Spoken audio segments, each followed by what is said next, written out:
official welcome.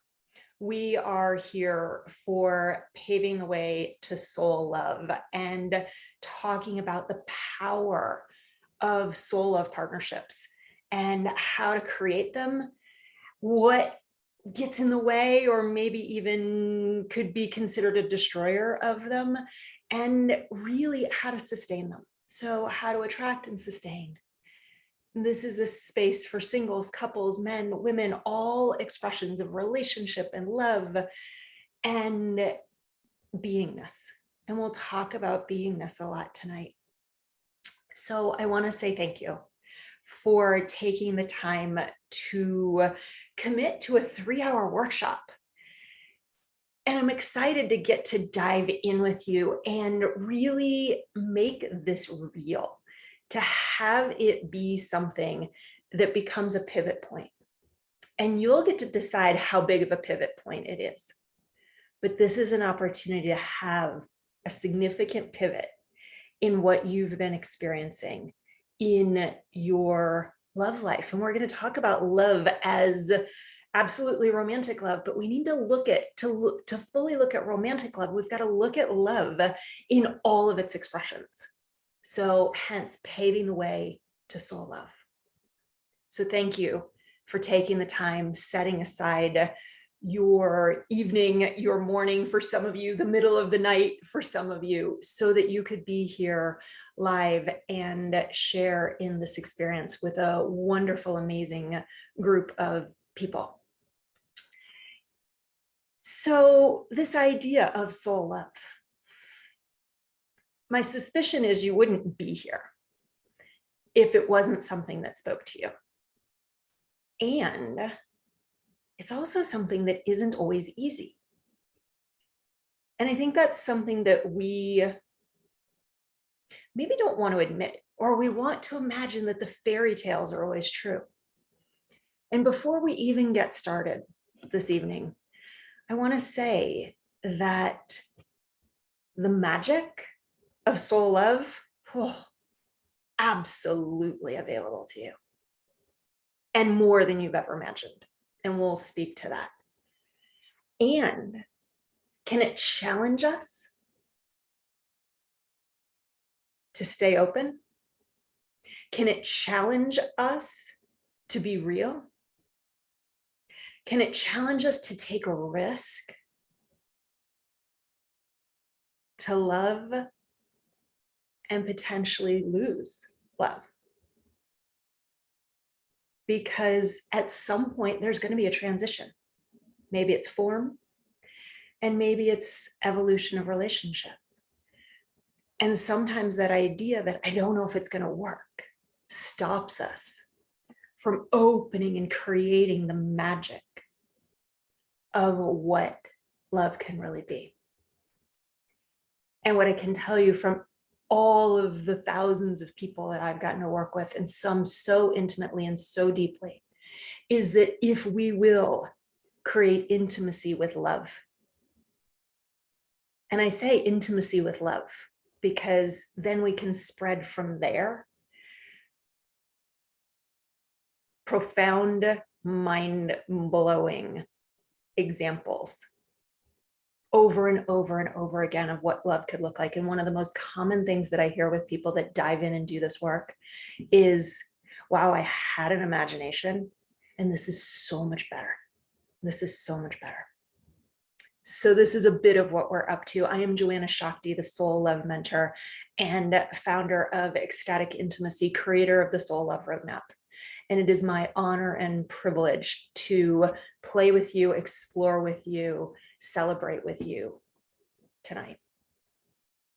So before we get started, I want to give you a little bit of introduction to our space. And so, no, I'm sorry, just looking in the chat, no, definitely not. There was a question of, did I misunderstand and this is only for couples? Absolutely not. This is for every aspect of finding and creating relationship and all of the things that stand in the way of having that extraordinary experience. So absolutely. As a matter of fact, I'll have some specific points where I'll speak to the singles tonight, because as you might have noticed in some of the introductory materials, that it is, how do I want to say this? Singles get a false idea of when and how to look at love, intimacy, and even sexuality, which we'll explore tonight too. So yes, absolutely. And then, so let me speak to a little bit of the logistics, and including that keeping up with all of the questions in the chat is not something that I can do well. So there's two things that I want to share first about your questions. And that is, I have a beautiful spirit and woman, Ricky, who is co-hosting with me tonight. And so she's going to help hold that space and help moderate our Q&A box in our chat. If you have a question that you'd like answered, which means you want to get my attention on it for sure, please use the Q&A to put the question, and that way both Ricky can monitor it, and if I'm missing it, she can help make sure that I see your questions. So Q&A box will be what ensures getting your questions answered. At the end of each segment, we'll have a chance to actually have a live Q&A sharing coaching time, and I'll either answer some questions that are in the Q&A, or we can actually bring you in as a panelist and speak to you directly. So that is coming. And then you can also use the chat to share, say hello.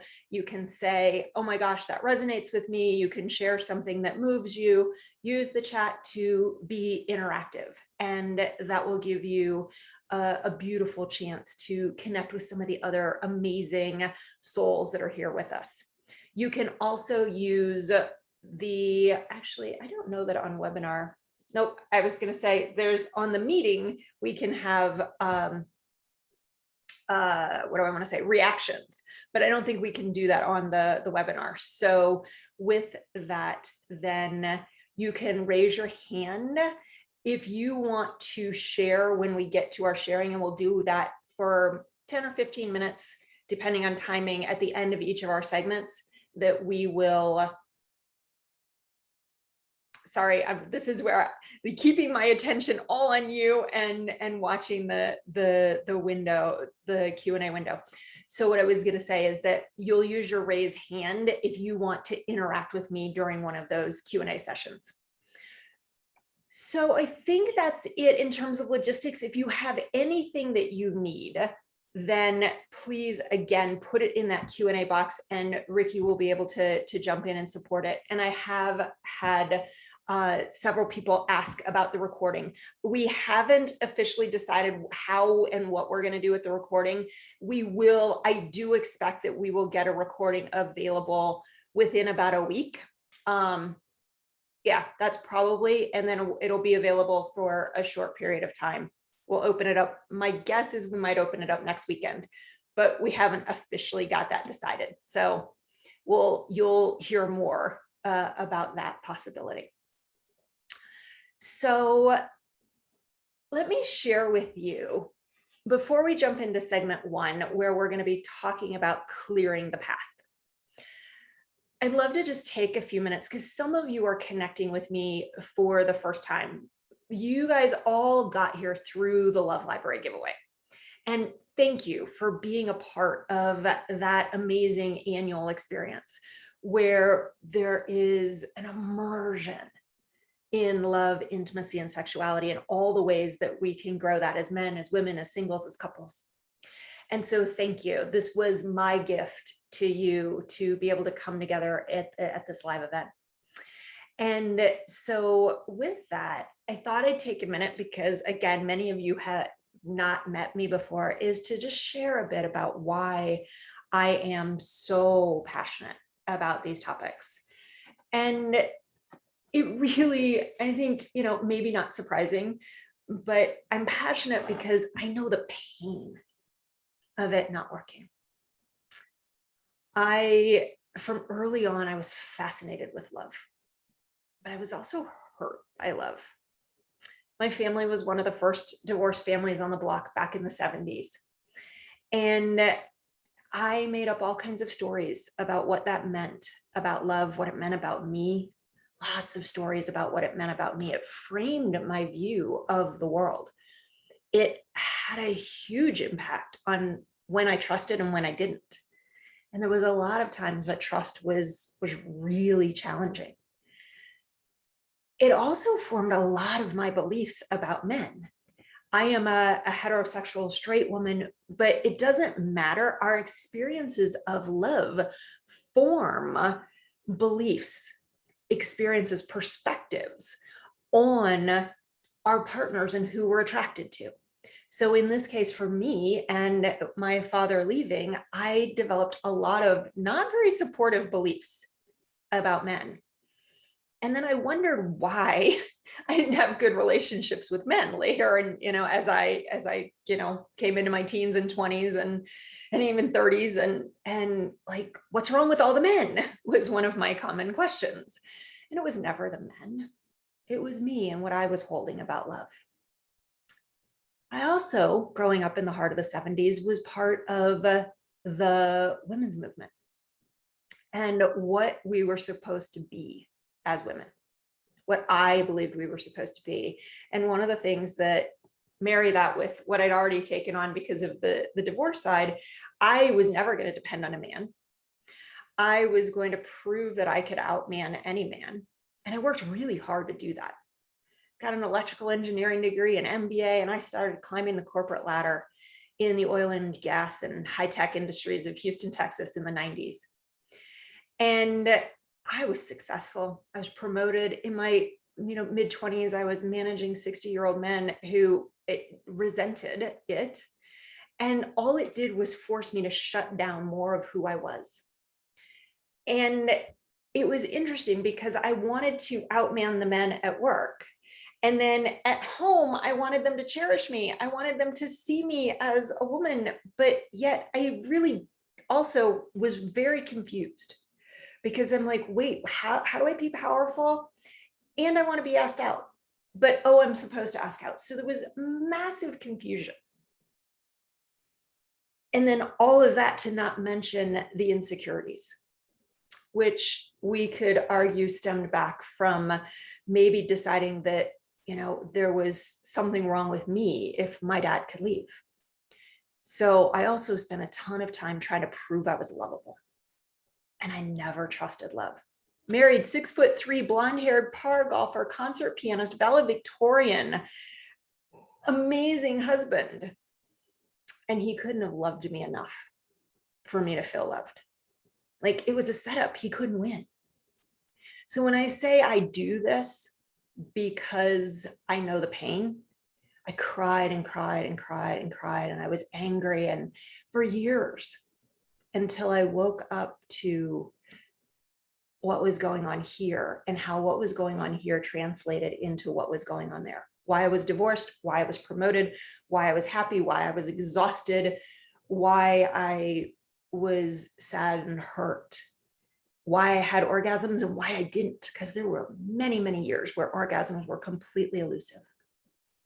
So there was a wake-up call back in 2001 with one of the topics that we're going to talk about tonight, masculine and feminine energy. I've alluded to it, but the idea of masculine and feminine and how these energies interplay was the thing that said, oh, I am leaving the corporate world and I am going to figure this out for me. And then I am going to show up and help others so that they don't have to go through the pain that I went through. And specifically to the men, they don't have to go through the pain that I put men through for a long time. And so it was that decision that aligned perfectly, that had me leave corporate nearly 20 years ago and step into everything from masculine, feminine dynamics to sacred sexuality, to partner yoga, to communication, to leadership, and all of these aspects, and bring them together so that each of you can have the most extraordinary relationship that you've ever imagined, and truly even better. So that's a bit about why I do what I do. And why I'm so committed to you not struggling. So with that, tonight, I mentioned we're going to break this into 3 segments. You've probably noticed that in some of the outlines and agendas that we sent you ahead of time. In segment 1, we are going to talk about clearing the path, opening up the space to be able to experience this kind of exquisite and ecstatic love. In segment 2, we're going to talk about the true and true love, because there is a lot of confusion about what love really is. And I can tell you that what's really interesting is that we think we know what love is, and the ones that finally go, you know what, I'm not sure what love is, are the ones that are in about the 3rd phase of the work. It's when we really dive in and start to look at our relationship with love and with ourselves and with each other that we discover, oh, there's more to know. So I invite you to have an open mind about love and all of its ways that it expresses or doesn't in you. So that's the true and true love that is segment 2. And then segment 3 is cultivating conscious chemistry. So that's where we're going to talk more about this masculine feminine dynamic, the attraction from the first glimpse across the room, truly to the energy that's in a profile, and everything that creates and sustains not just the sexual chemistry, but the attractive heart energy that is from moment 1 to 50th year and beyond. I've had the privilege of working with someone in the programs this last year who's in their 50th year of marriage, actually now 51st year, and how deepening even after that many years.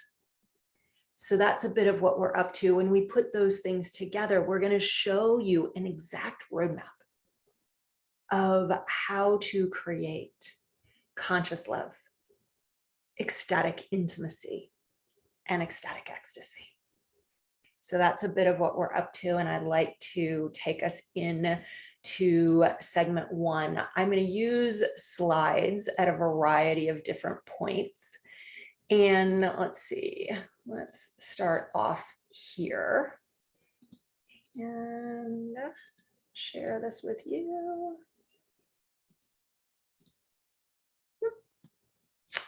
All right, try this again. Where's there we go. All right, so you should now be able to see, whoops, you're seeing not the view that, there, that should look better to you.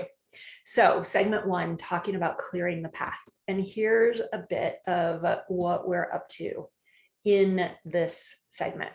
We're going to look at the top 10 signs that you've got baggage. And we'll talk about why that's really important here in a second. And in that, looking at the ways that we sabotage, because really on this journey, what we want is the ecstasy. We want the pleasure. We want the amazingness. But there's all these things that get in the way. So really the most realistic thing is not to try to overpower all these things that get in the way, but let's get up close and personal. Like, let's look at the things that get in the way, because Neil Donald Walsh says it's in Conversations with God, I think is where it's first written, but that what we resist persists, what we look at disappears. So we don't want to look at the things that are uncomfortable. We don't want to get honest about how we create the challenges that we face. But one of the things that is going to serve you over the course of this workshop is to be willing to ask the questions, how do I do this? How am I sabotaging? How am I holding baggage? Not am I, but how am I? And while we're talking about how to get the most out of this, that humility, because remember I said a couple of minutes ago, I walked around and go, where are all, oh, I didn't say this, but I was like, where are all the strong men? And what's up with all the men? And I kept looking out there.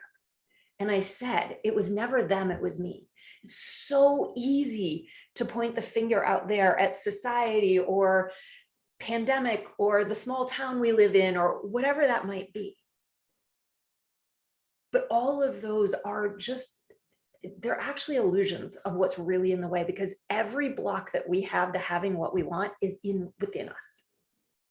So that's why this first segment is here, is to have us look at, if we're here and we want this, there's this gap in between. And we were just talking about this in our Soul Love program series group call this week, is that we start to grasp after this thing that we want. And sometimes, especially with masculine energy, we try to force into it. We try to have willpower, but willpower and force will never be sustainable. It will never be the thing that actually lets the magic happen, lets the true love express itself within you, between you, beyond you. And so what really is important is that we need to clear out everything that's in the way. And what's cool is if we clear out what's in the way, the baggage, the saboteurs, the stories, the beliefs, the habits, if we clear that out, these two things automatically come together. Where you are and what you want become one and the same. But the thing that we got to do first, and the thing that most of us don't want to look at, is what's in the way. So that's where we're starting. And this is a bit of how we're going to do that tonight. And this is where I mentioned a few minutes ago, like, we want to look at where singles actually can really truly sabotage because of the timing and how they look at things. And I'll give you a preview right now. The key is, singles, you actually, in my opinion, have the easier journey, because couples, you guys can do it too. But if you've had any time together, not only do you have your own stuff in this gap, now you have the couple stuff in here where you didn't resolve the conflicts, or you didn't share everything, or now the truth is coming out, or the years of frustration are beginning to build up depending on how long you've been together. So singles, to do this and explore it before you get into a relationship, you are going to attract an entirely different kind of partner. You make the change now, and who shows up and what's possible to create, extraordinarily different. So the timing, even when it comes to sex and sexuality, I hear that one all the time around sexuality, is, oh, when I have a partner, then we'll talk about sex. No, like, look at it within you first. Look at the heart space, look at the sexuality space, the confidence space, the authenticity space, all of it first. And then we're going to look at the prerequisites. And once we go through these, then we'll open it up and we'll do some sharing and coaching. So the path I was just talking about, it's got debris. And sometimes we look at it and we go, oh no, I'm going this way. I'm out. I can't do it. It's too risky. I don't feel like I have enough control. I don't want to get hurt. So before I get hurt, or before they leave, I'm going to leave. Or I'm so afraid they'll leave that I'm going to do everything that I can. But even that isn't going to work. I didn't finish that sentence. Everything that I can to try to make sure that they're happy.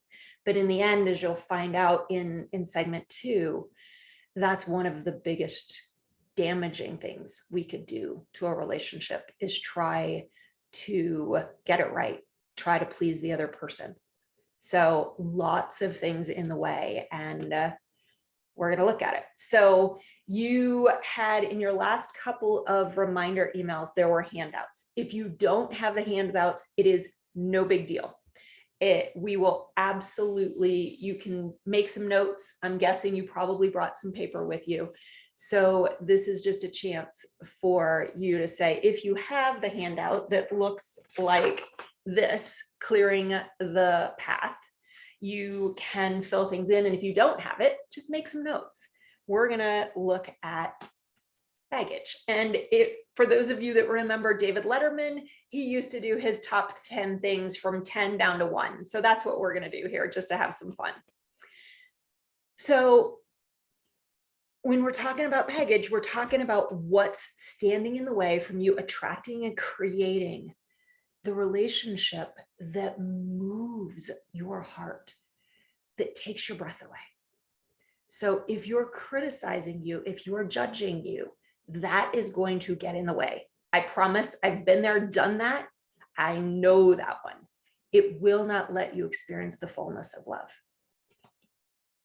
You say things like, as a single, all the good ones are gone, or men do this, women do this, people do this. And it's that story of they don't want what I want.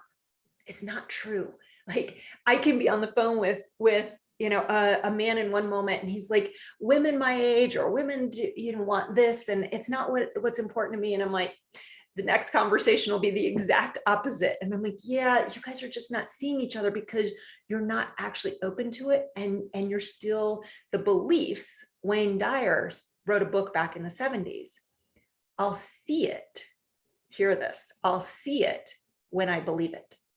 But our common vernacular is, I'll believe it when I see it. So part of clearing out this space is to shift the beliefs that we hold.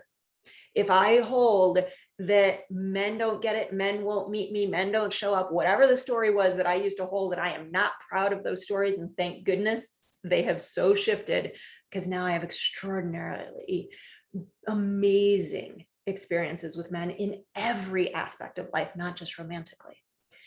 Couples, you're saying things like, he doesn't get me, he'll never get it, she'll never get it, she's always nagging me, she's like, all those things where you're looking at the problem with your partner. And we need to shift that. Oh, knowing ourselves, not speaking, not knowing, and then not genuinely speaking on a regular basis. Your needs, your wants, your desires, your turn-ons, your turn-offs. So many people I work with, and again, this was me, or in the beginning, I don't know what I want, whatever makes you happy. But in the end, that never worked, and it won't. Oh, if you've said things like, I'll never let that happen again, and you start out with, when you start dating, you're looking for that thing that the last person did to make sure they're not going to do it, that's a sure sign that you will attract the very thing that you don't want to attract. So if you say, I'm never going to let that happen again, bing, bing, bing, warning sign, something to let go of, because what we focus on is what we actually attract. So if you're looking to make sure you filter out those people, those are the people that you're actually attracting. And you sell yourself out.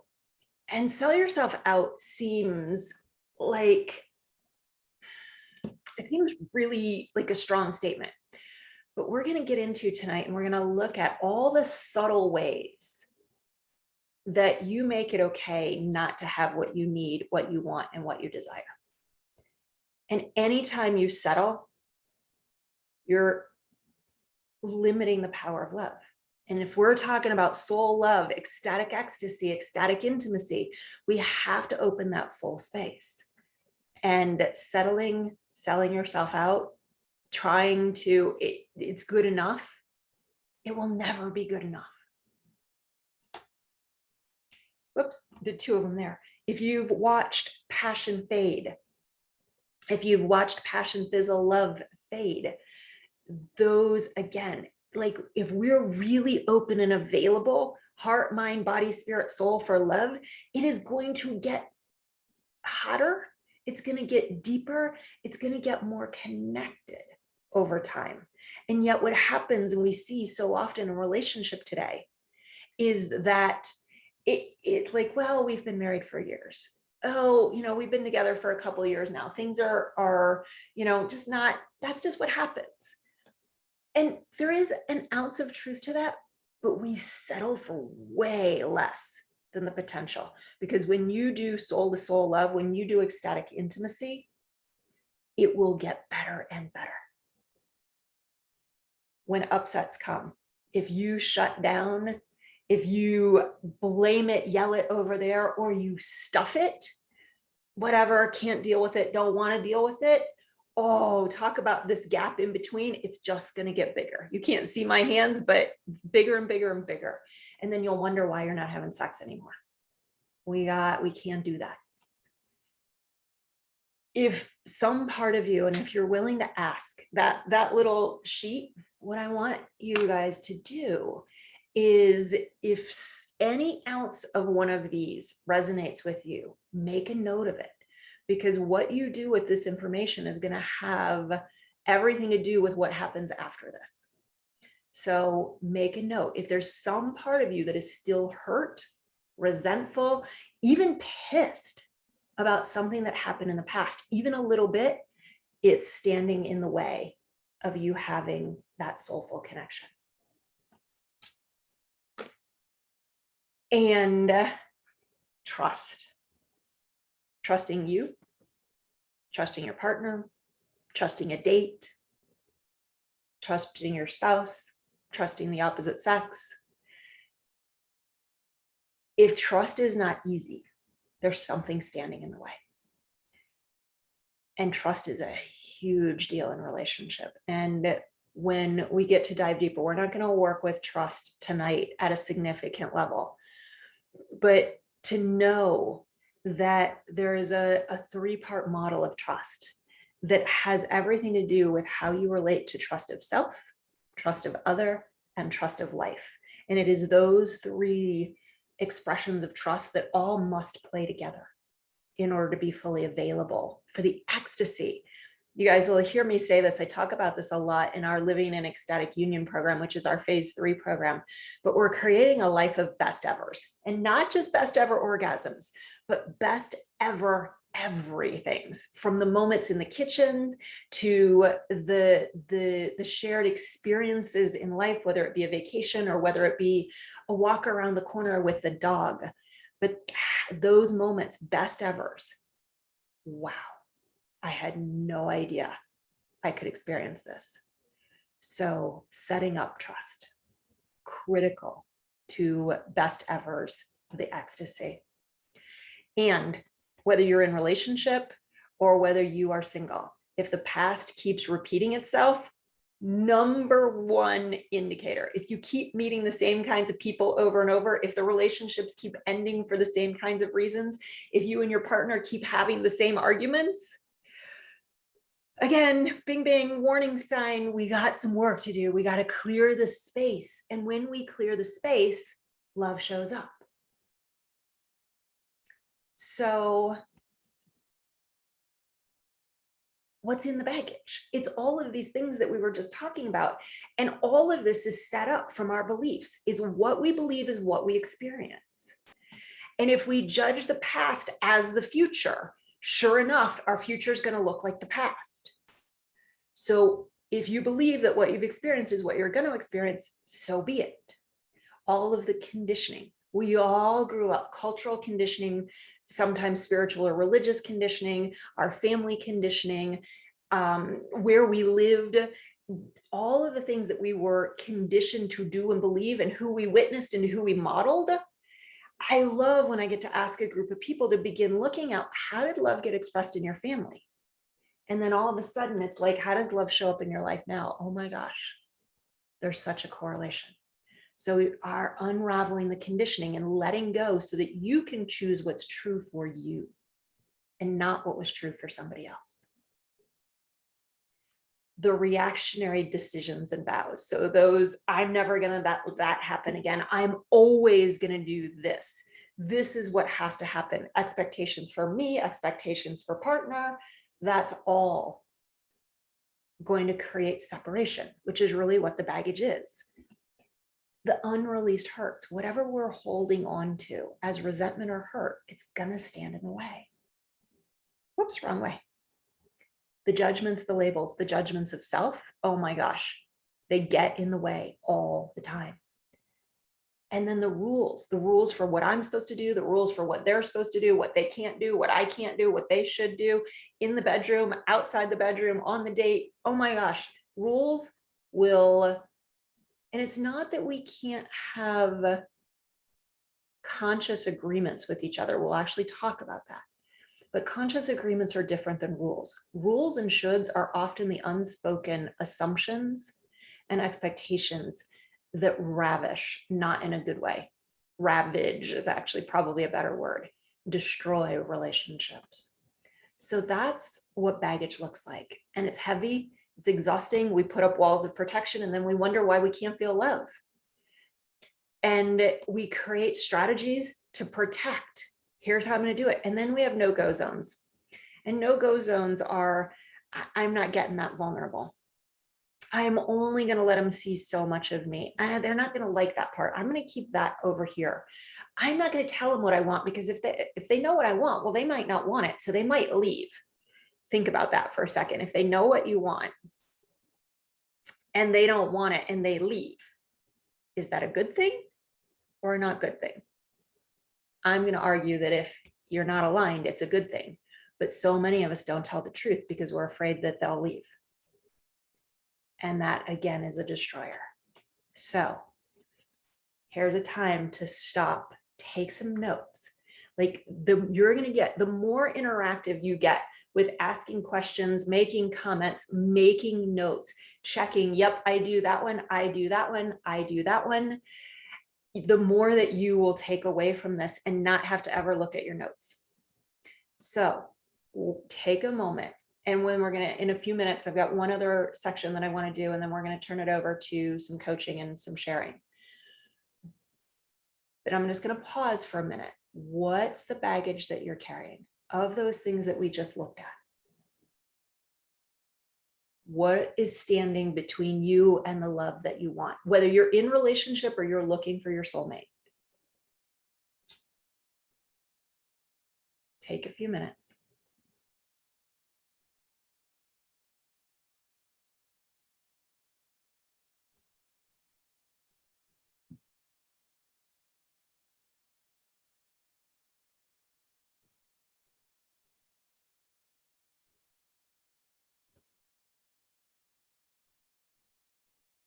And then as you're writing that down, begin to think about the impact, feel the impact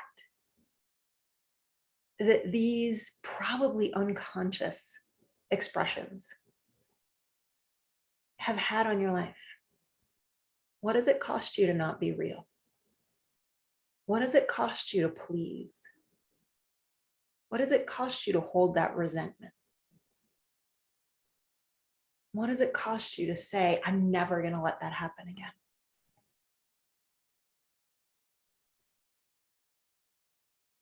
What does it cost you to not trust?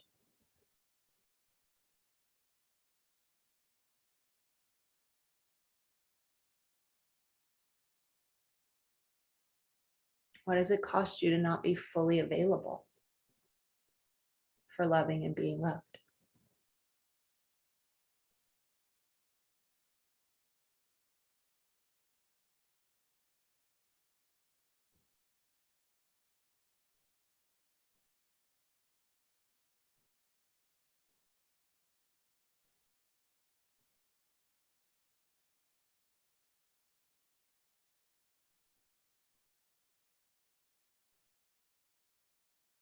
Another 30 seconds or so, and then you'll have your notes. You can come back. These are important questions.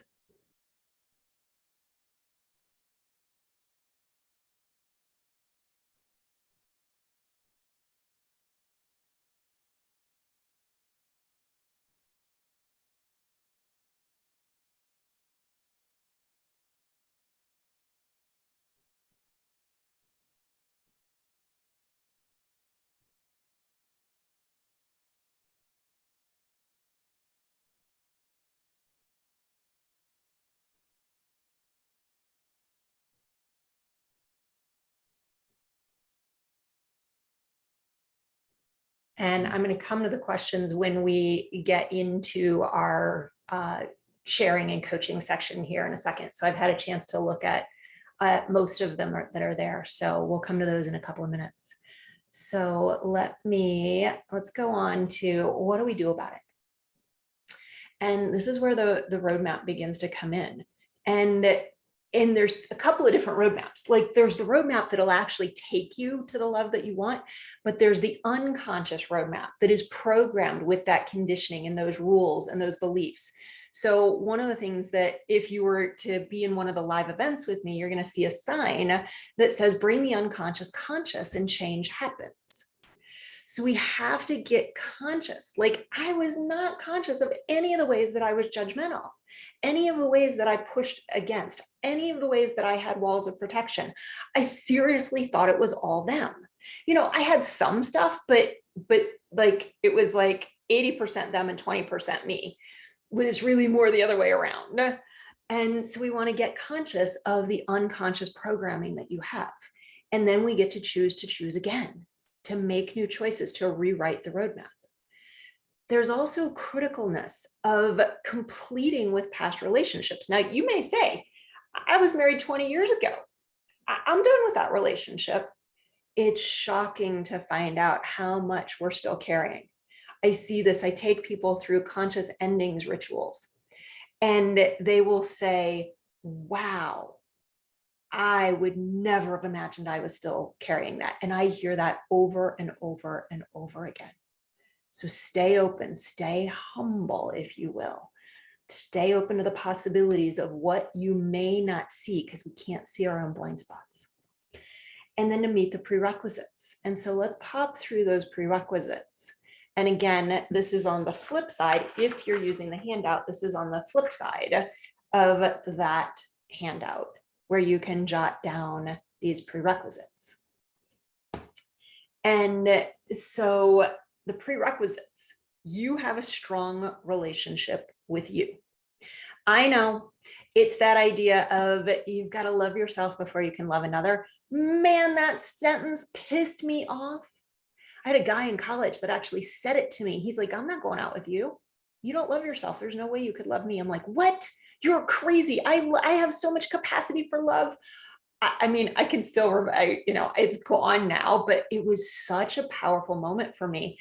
Yeah. And then fast forward about 14 years, and I was like, oh man, he was right. I wish I'd listened, but I wasn't willing. So prerequisite: the strength of the relationship with you determines the strength of your relationship with another. That's actually going to show up on another slide here coming up, but this feels like the right time to say it. The strength of the relationship with you determines, limits, or expands the strength of your relationship with anyone else. You actually have to have a vision of relationship that you want to experience. And this is something that's really different than what's commonly taught out there. What so many people will take you through is, what's the list of qualities that you want in your partner? Qualities isn't going to get you anywhere. Feeling the experience that you want to have is absolutely essential. Being the experience that you want to have. The quote from Gandhi: be the change you want to see in the world. Be the person, be the experience you want to have in relationship. So connecting with the experience and then being it. Clear the barriers to it. Have space. This is one of our embodiment elements in our Activating Soul Love program, is to look at all the different aspects of space. Do you have space in your heart? Do you have space on your calendar? Do you have space in your home? Do you have space in your bedroom? Do you have space in your family for a partner? Because sometimes if we're not paying attention to space, we're out here doing all this effort trying to create relationship, and it never really works because there's not space for it. So we've got to consciously create that space. And I just caught a question, a quick one. Prerequisite: it's the things that must come before. We have to do these or have these before loving relationship becomes truly possible. So it's the things that have to come first, or that's the definition of a prerequisite. And then speak the language of intimacy fluently. So I'm going to say, take a deep breath, especially the masculine beings, is that the language of intimacy is the language of emotions. And it is that we connect through our emotional beings. And so many of us try to connect through our intellect. We try to connect through our thinking. We try to connect through our perspectives. That will never unite us. And we are all feeling beings, masculine, feminine, men, women, every expression of humanity, we're feeling beings, and it motivates us and moves us all the time. Actually, all of that baggage, it's all emotionally related. And so we gotta let that go so that we can open up the space for the amazing emotions of connection, of pleasure, of joy, of the bliss, the ecstasy, all of that. But it's being able to speak, that hurt, or I'm scared, or I feel insecure, or I have this desire, or I feel vulnerable. All of that is the language of soul to soul connection. So these are the key prerequisites. These will start to set you up. And I don't care whether you've, again, been married for 50 years or you're dating and wanting to create that. This is what sets it up. So it doesn't matter if you're in a relationship, we got to go back. Always, when I work with a couple, we're always looking at the individual first and how each individual is showing up in that relationship. So taking a moment, jotting down, how many of those prerequisites do you fully meet or not?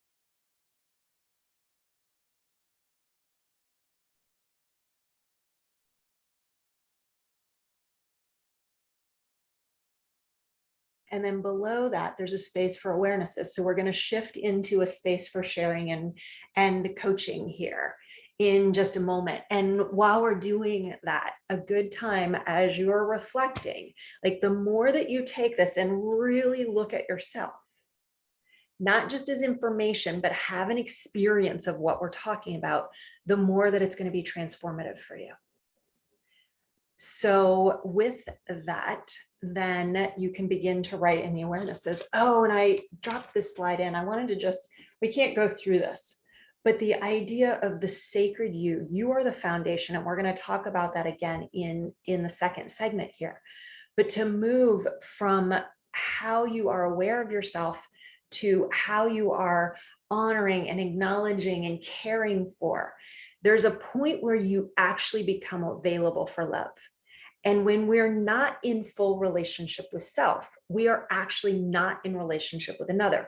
So if you just looked at one line on this, it's available and unavailable. It's willing to be seen and unwilling to be seen. And I'm going to give you another perspective of that. Oh, and probably another 15, half an hour maybe.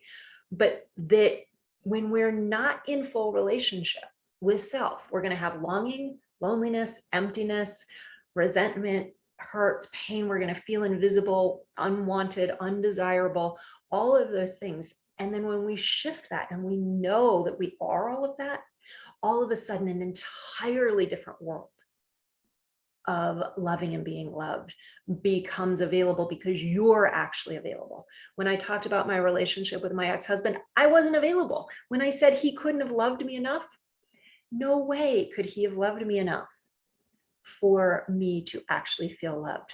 So I want to plant the seed that this becomes a ladder. It becomes part of our roadmap of bringing you fully to love, which allows two full people to come into union with each other. So that's our content for segment 1. We're going to move after the coaching. We'll move into segment 2, the true and true love, and look at this heart to heart, body to body, soul to soul connection and how we do that dance. But before we do that, let's take some shares and some coaching. So let me see what's over here. And this is the time that if you want to interact with me, you could turn on your video if you wanted to. And or you can, if you raise your hand, we have probably 10 or maybe 15 minutes for sharing here, depending on how much people want to share. But you could raise your hand and we could verbally interact. And I'm going to start with some questions that are here. So let's see, I'm going to go back from the top and let's see, this one's kind of long. Let me read this real quick.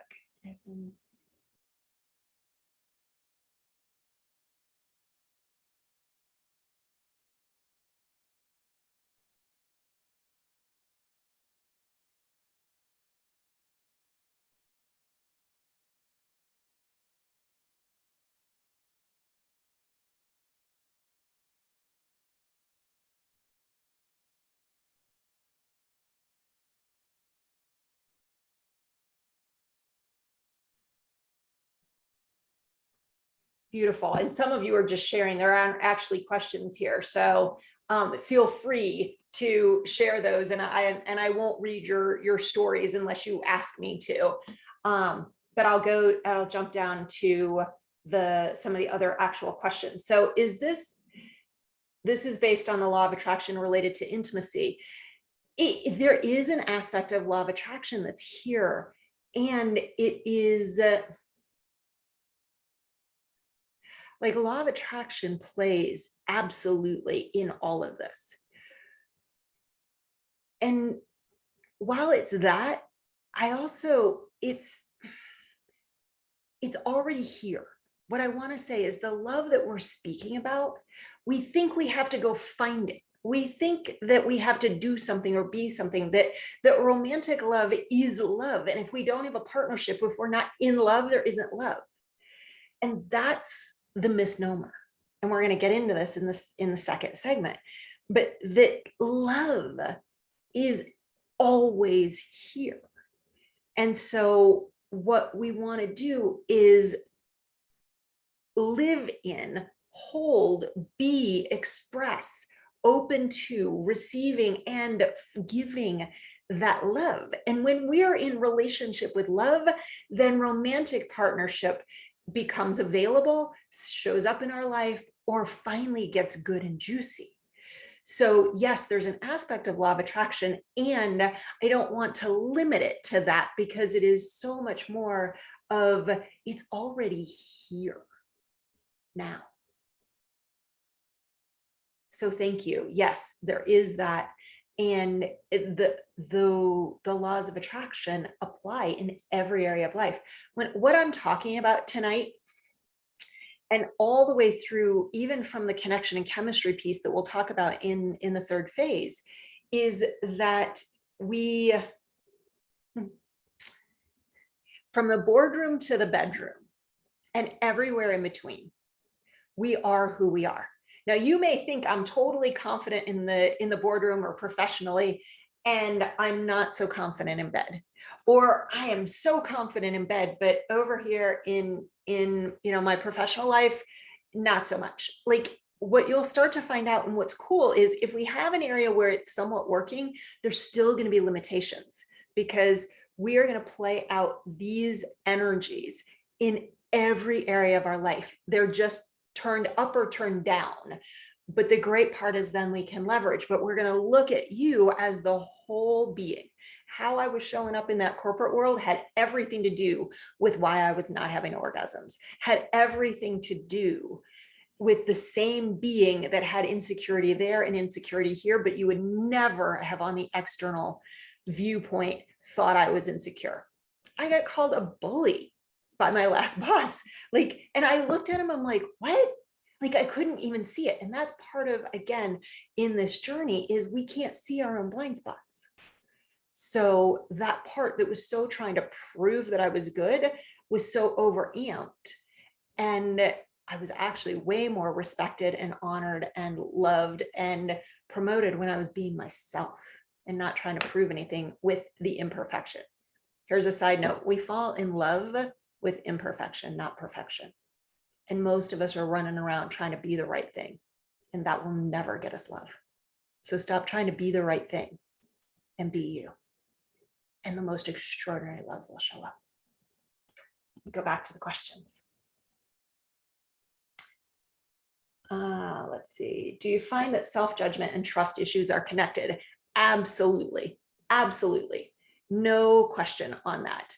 that if there is judgment here, then how can we trust something that we judge? Or if there's judgment there, how can we trust something that we judge? So they are integrally tied, and super important to begin to unravel that so that we can rest.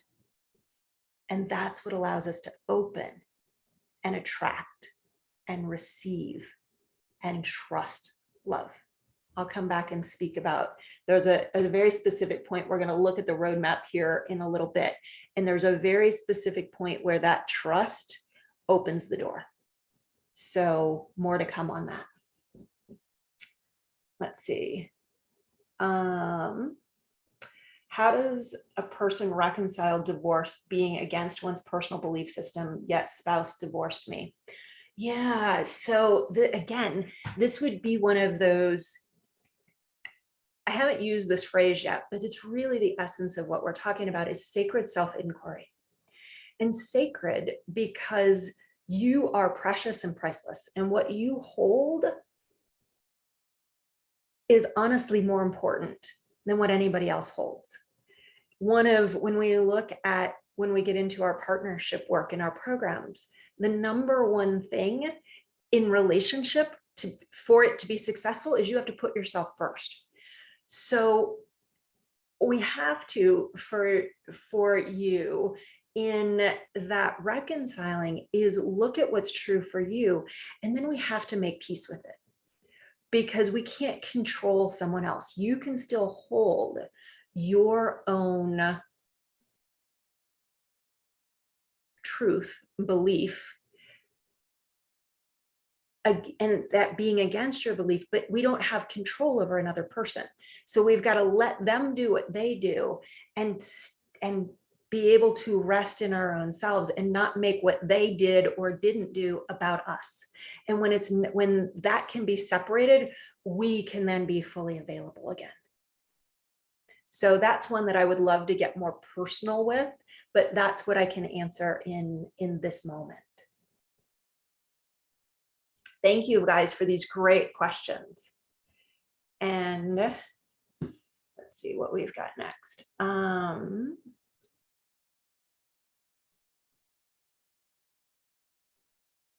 Oops.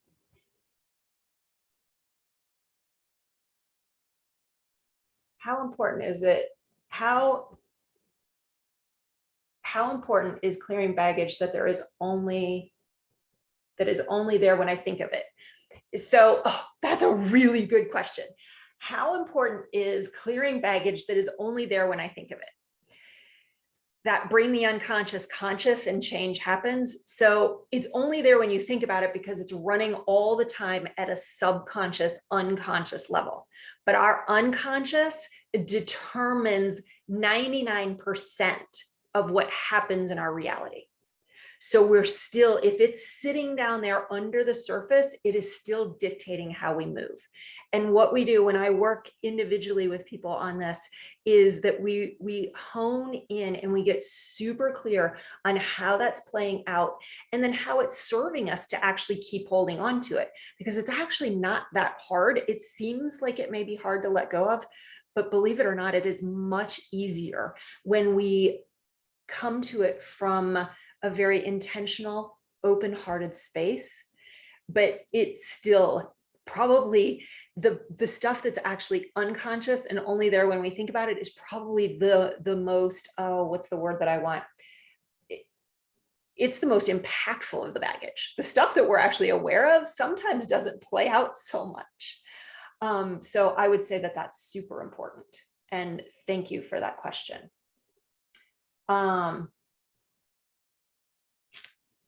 And let's see.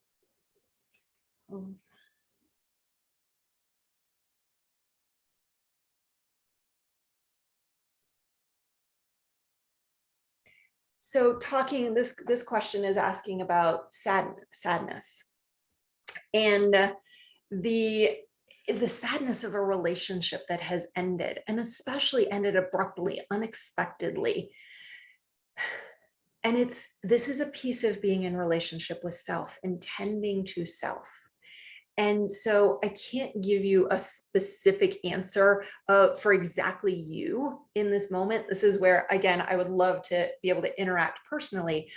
But what it is that we have to honor the feelings. We can't stuff them, because if we stuff them, they will always win. They may run at that subconscious, unconscious level, but they're still running the show. So the thing that we least want to do is the thing that we actually need to do, and it's feel the feelings. And there's a whole deep set of work around how to become emotionally conscious, where emotions don't run roughshod over us, where they don't run the show, where they don't take over, which is what we have this fear of, is if I let myself feel like I'm going to lose all control, I'm not going to be able to function, or I'm going to stay in it forever. We have all kinds of conditioning around emotion. But I am thinking of one particular woman that I coached who was going through a divorce that she so didn't want, didn't choose, didn't want, and hated feeling all the feelings that she was feeling. And most of the time didn't feel them. And she happened to be a VIP client. So she had my private phone number. And we talked on one Saturday morning, and she said, "There's so much emotion." And I said, "Are you willing to feel it?" And she said, "I don't know, but it's here." And I said, "Okay, well, I'm here and I'll hold space." And she moved through this sadness. And she's like, but before she's like, "I don't know if I do this, like I may never stop." And I said, "I'll be here. It's not my experience." And she moved from that sadness. What happens is if we'll let ourselves feel what would be contractive or quote unquote negative, that will always, it's like an hourglass. It gets contractive, and then it gets expansive. Kids know this. They go from upset to joy in a heartbeat. And she opened all the way through it. And she's like, "Oh my gosh, I feel so much better." I looked at my phone. We'd been on the phone 12 minutes. Transformed that quickly. So it's intentional in being a safe space for our own emotions, but we can move through it that quickly. And oh, you guys have the questions coming in like crazy. So let's see how many more. Where are we?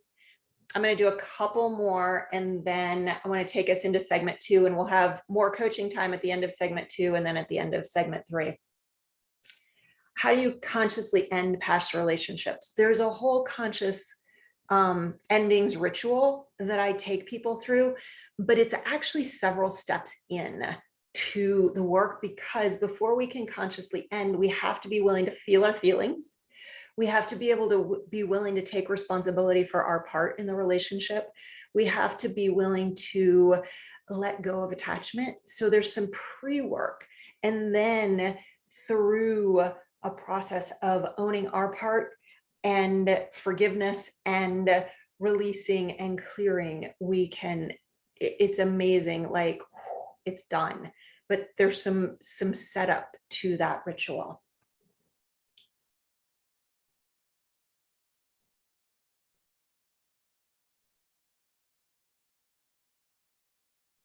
Here's a question of the two of us have some significant perspective differences in politics and religion, and we focus on other things. Is this the basis of a healthy relationship? Possibly. And if we have to stuff things in order to be in relationship, that's going to have me question the depth of intimacy that you can actually share. Like, can you fully be yourself? Can you let go and be held? And it doesn't matter masculine or feminine. Can you be held, honored, respected, cherished, adored, admired, all of these phrases, and feel like you can let go and be completely yourself? And that's the thing that's more important to me than what differences you may or may not hold, or similarities you may or may not hold. How real can you be?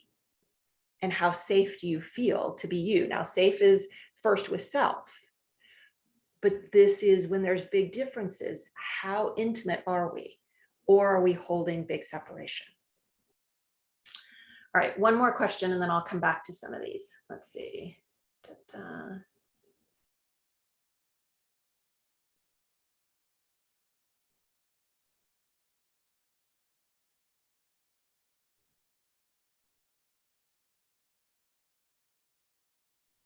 How do I accept the fact that my husband divorcing me is to my greatest benefit because he does not love or accept himself at all? Oh, that's, none of this is easy. And the fact that I didn't love and accept myself created a lot of pain for my ex-husband. There's no question. There's no question. And was that a part of why we divorced? Absolutely. Absolutely.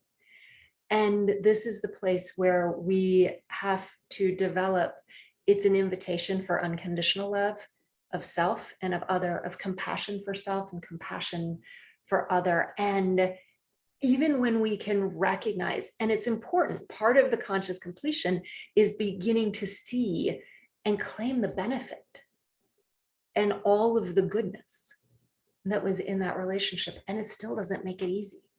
Like divorcing for any reason is not easy. And to come to acceptance, we have to look at all the reasons that we don't want to accept it. So sacred, I'm going to come back to sacred self-inquiry there as well. All right. You can keep posting your questions. If I don't answer them here, if I know how to follow up, if your name is there, I don't know that, I will try to get questions answered at some point, either staying at the end or trying to reply to you, because I'm not going to be able to get to everybody's questions tonight. Just too many people and only one of me and so much time. So, but keep them coming. I will answer as many as we can when we go into our next sharing and coaching space. So you guys are doing awesome.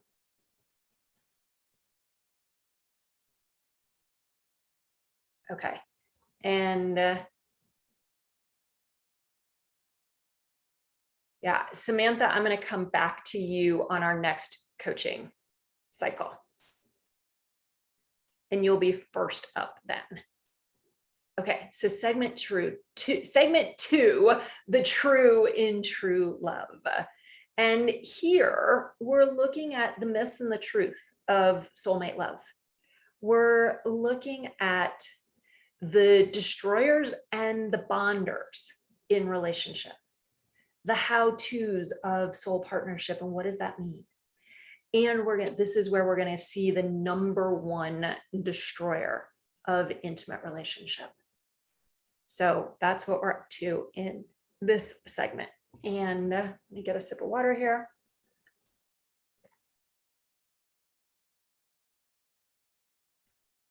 What happens when you leave the true out of true love?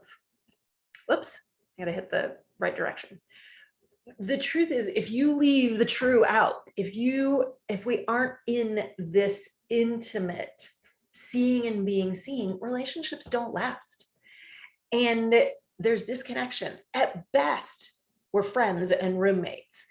But in many cases, when we're not seeing and honoring each other, even in the challenging moments, we're going to talk a little bit about conflict in this section. But if we're not dealing with conflict, that's one of the number one reasons that couples stop having sex, is because they're not dealing with their conflict. So they think it's a sex problem, but it's actually the fact that they're not dealing with their upsets and their hurts and their resentments and some of the other pieces that we're talking about. So sex life has a lot more to do with what's happening outside the bedroom than what's happening inside the bedroom. Trying to keep the peace. If you try to keep the peace, you're not actually trusting love. And that creates separation, which is incredibly lonely. Even when we're in a relationship, we can sleep next to someone every night and feel incredibly lonely because we're not in that intimacy. We're not seeing and being seen. So that's what happens when it's not there. So let's look at how we end up setting that up, how we actually end up making that happen. So myth and truth. It's all magic and roses. No, Soulmate love, we think that if we meet our soulmate, it's going to be magic and miracles and fairy dust and sunsets and vacations. And yes, it's all of that and more, actually. It's the best evers, the heartgasms, the breathless just by looking at, yes. And if we are truly soulmates, we are going to be master button pushers. It is messy. We are going to upset each other. We are going to be hurt, and they'll get hurt. And that's the reality. And souls come together. Soulmates come together to evolve each other's souls. So this idea that I'm going to meet my soulmate and we're never going to have an upset, we're going to flow with everything, you're setting yourself up for disappointment and then judgment of them and yourself. Soulmate love, to evolve each other's souls, which means you are going to push each other's buttons. And when you push each other's buttons, that's a critical moment of what happens over the longevity of that relationship. Because you either go in and you get more connected, or you don't and you get more separated. And that's why relationships end. Oh, there's the imagination that my soulmate is always going to be there for me, all the time, supportive. No, they're human. They are going to have needs that are different than your needs. You're going to have desires that are different in different moments. And what do you do when they're different? Critical to the longevity, success of a relationship, because we are never going to be the same all the time. And again, it's a setup. They love you unconditionally. I just want someone to accept me for all of who I am. Well, yes, there is also them accepting you can only happen after you accept you. And we are human. We are not perfect. And we are going to get upset, and we're going to get frustrated, and we're going to get hurt. And at times, we're not going to feel loved. And what do we do? And how do we navigate that? And you have to love you first, and then know that they're going to have their bad day. I have mine. I've said things, I'm like, oh my gosh, that was so not about you. And knowing how to clean up our messiness is where we can approach unconditional love. But to know that neither one of us are going to be perfect, and being accepting of ourselves first in that, then we might begin to feel it from another. So I started talking about conflict, the idea that conflict doesn't happen. Conflict is essential to ecstasy, and it's not just so you can have makeup sex. Conflict becomes communion if we're willing to embrace it, if we're willing to go into that discomfort. This is one of the things that we work with in our Loving Soul to Soul program, where we're building ecstatic intimacy, is how do we work with conflict so that the challenges become connections? The conflict actually becomes communion. It strengthens and deepens the bond of love. So to think that it's not going to be there, not true. That there's only one soulmate for you in the world, not my experience. There's probably many, and that you will evolve. And some of your soulmates will be romantic partners. Some of them will be friends. Some of them will be colleagues. We soulmates evolve each other's souls. Page 2. Oh, the idea that when I get it all together, I see this in masculine beings, I see this in feminine beings. When I have it all together, when I've got all my ducks in order, my life's aligned, then I'll be ready for love. No, like part of that falling in love is not to rescue someone. That's not at all what I'm saying. But we fall in love with the vulnerability. I said this earlier, we fall in love with the imperfection. And so this idea that we have to have it all together or be perfect or life has to look a certain way, no, we come together in the humanness. We fall in love with our humanness, not our perfection. We don't fall in love with somebody's accomplishments. We fall in love when they tell us something real or tender. They tell us a dream. They tell us a hurt. They tell us a challenge that they're facing, and all of a sudden we have a connection.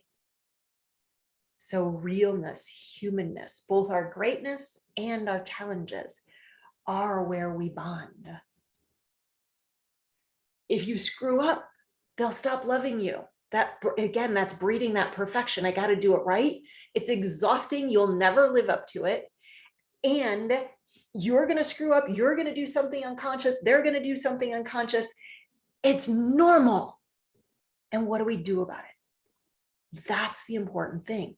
We have this idea that none of this rough stuff is supposed to happen. And then when it does, we don't know what to do with it. What sets us up for success is being a master at knowing how to deal with the discomfort. And that's where love becomes extraordinary, because we can move through, instead of running from, stuffing it down, putting it on the shelf, and then wondering why we're not having sex and we're not really in love anymore. It's all because we're not being real and we're not talking about the real stuff. They can bring you love. They will never bring you love. You have love, and then you have an amplified experience of it when you're together. But the love was here first. That's part of love yourself first. And yes, it's about relationship with self. And this whole idea of love yourself first, just so you know, again, when I work with people, we break that down into that diamond of sacred you is actually a roadmap, really, to self-love.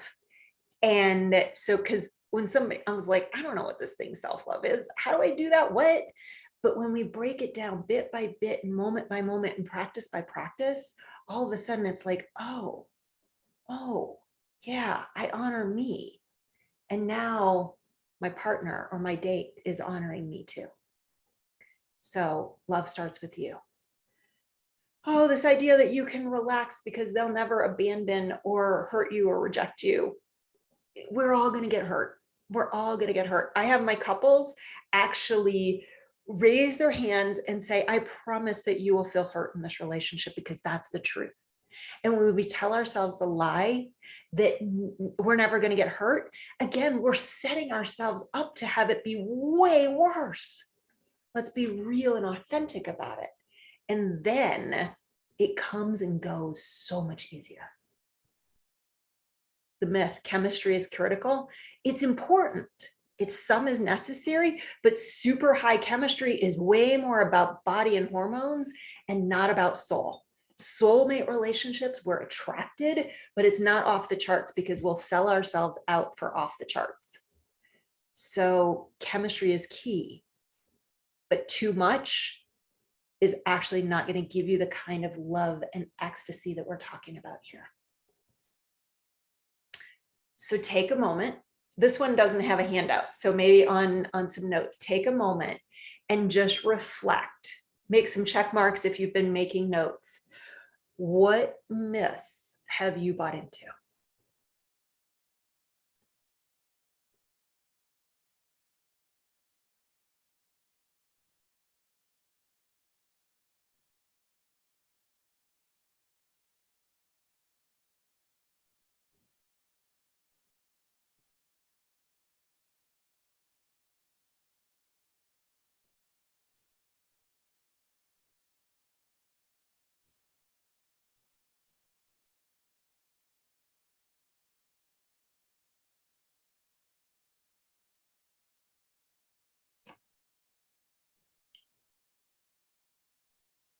And you'll have some more time to reflect on this as we're in the coaching and sharing. So make those notes.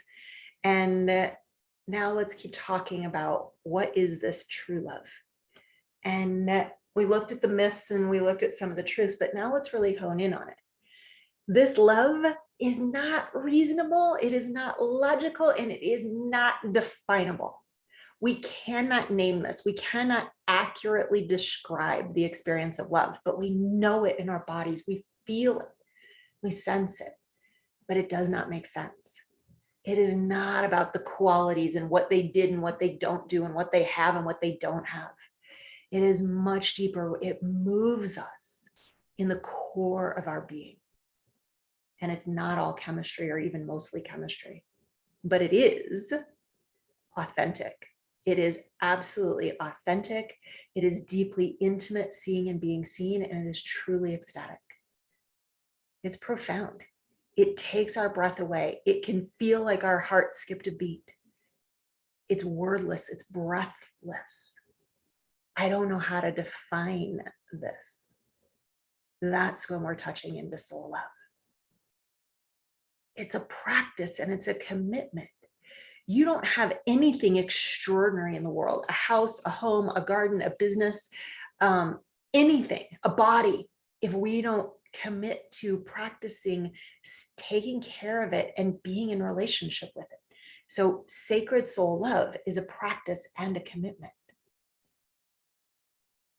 It's unifying heart, body, mind, soul, spirit, all at once, all aligned. Every part of us is alive and expressed, engaged. Oops. And it's who you truly are. It's who you truly are. And when you are being who you truly are, then soul love becomes available. And not before. You can't pretend and experience soul love. You can't try to be what you think you're supposed to be and experience soul love. So let's talk about the destroyers. And we've already begun alluding to these, but false expectations, self-abandonment, and not relating. We're going to dive into each of these in more depth here. False expectations. Man, our expectations, our attachments, our shoulds, our rules are massive destroyers, because most of the time, now, conscious or unconscious, they're destroyers. And what makes it worse is most of the time they're unconscious and under the surface, and we're not talking about them. And then we don't know why we screwed up. We don't even know why they're upset, because there's been this underlying unconscious, unspoken set of expectations. And oh, by the way, that starts of love, of the opposite sex, if that's how your relationship dynamic works. It's of obligation and demand. My partner should do this. They shouldn't do this. Anyone that I love should always be this way. They should do this in the bedroom. They shouldn't do that in the bedroom. And then last, but certainly not least, and probably worst, is the expectations that we have of ourselves. This is what I have to do to be lovable. This is what I have to do so they don't leave. This is what I can't do if I'm a good person, a good man, a good woman, whatever, however we express that. All of these ways that these are all part of that conditioning and belief system. We have an experience of life model, how we experience life. And so getting up close and personal with the rules, the judgments, the shoulds, the expectations, all of these things that we overlay, it's so much weight on relationship, and we can't live up to it, especially when it's unconscious, unspoken, and under the surface. So bring the unconscious conscious, choose, do I want to keep this or not? And then we can begin to move into something much more powerful. Now let's talk about self-abandonment. And the little asterisk is, this was a couple of your homework questions. And there's a pretzel over here, because self-abandonment, what self-abandonment looks like is twisting yourself into a pretzel, trying to be the right thing, do the right thing, not say the wrong thing, so that you'll find the person, keep the person, they won't get upset, and everything will stay hunky-dory. But the problem is, it's so not hunky-dory. It is, well, and let me bring up a couple of other things. So anytime you're going, it's good enough, anytime, and when it's really not, like, there's a point where we can say, yeah, this is truly okay. But we've got to be so in touch with our bodies to know when we're lying to ourselves, because in this place of settling, it's so common for us to be lying to ourselves, which is the idea of self-abandonment. It is, we're not in relationship with ourselves. Therefore, we are not bringing ourselves to relationship. And who are they actually relating to? Because we're putting on this persona or this facade, or we're doing what we think we're supposed to do, or we're doing what we think we have to do to make sure they don't get upset and they stay and they don't leave and they don't reject us, and we're not being ourselves. So that point on the very last point in this segment was, the number one destroyer of intimate relationship is not abandonment by our partner. It is self-abandonment.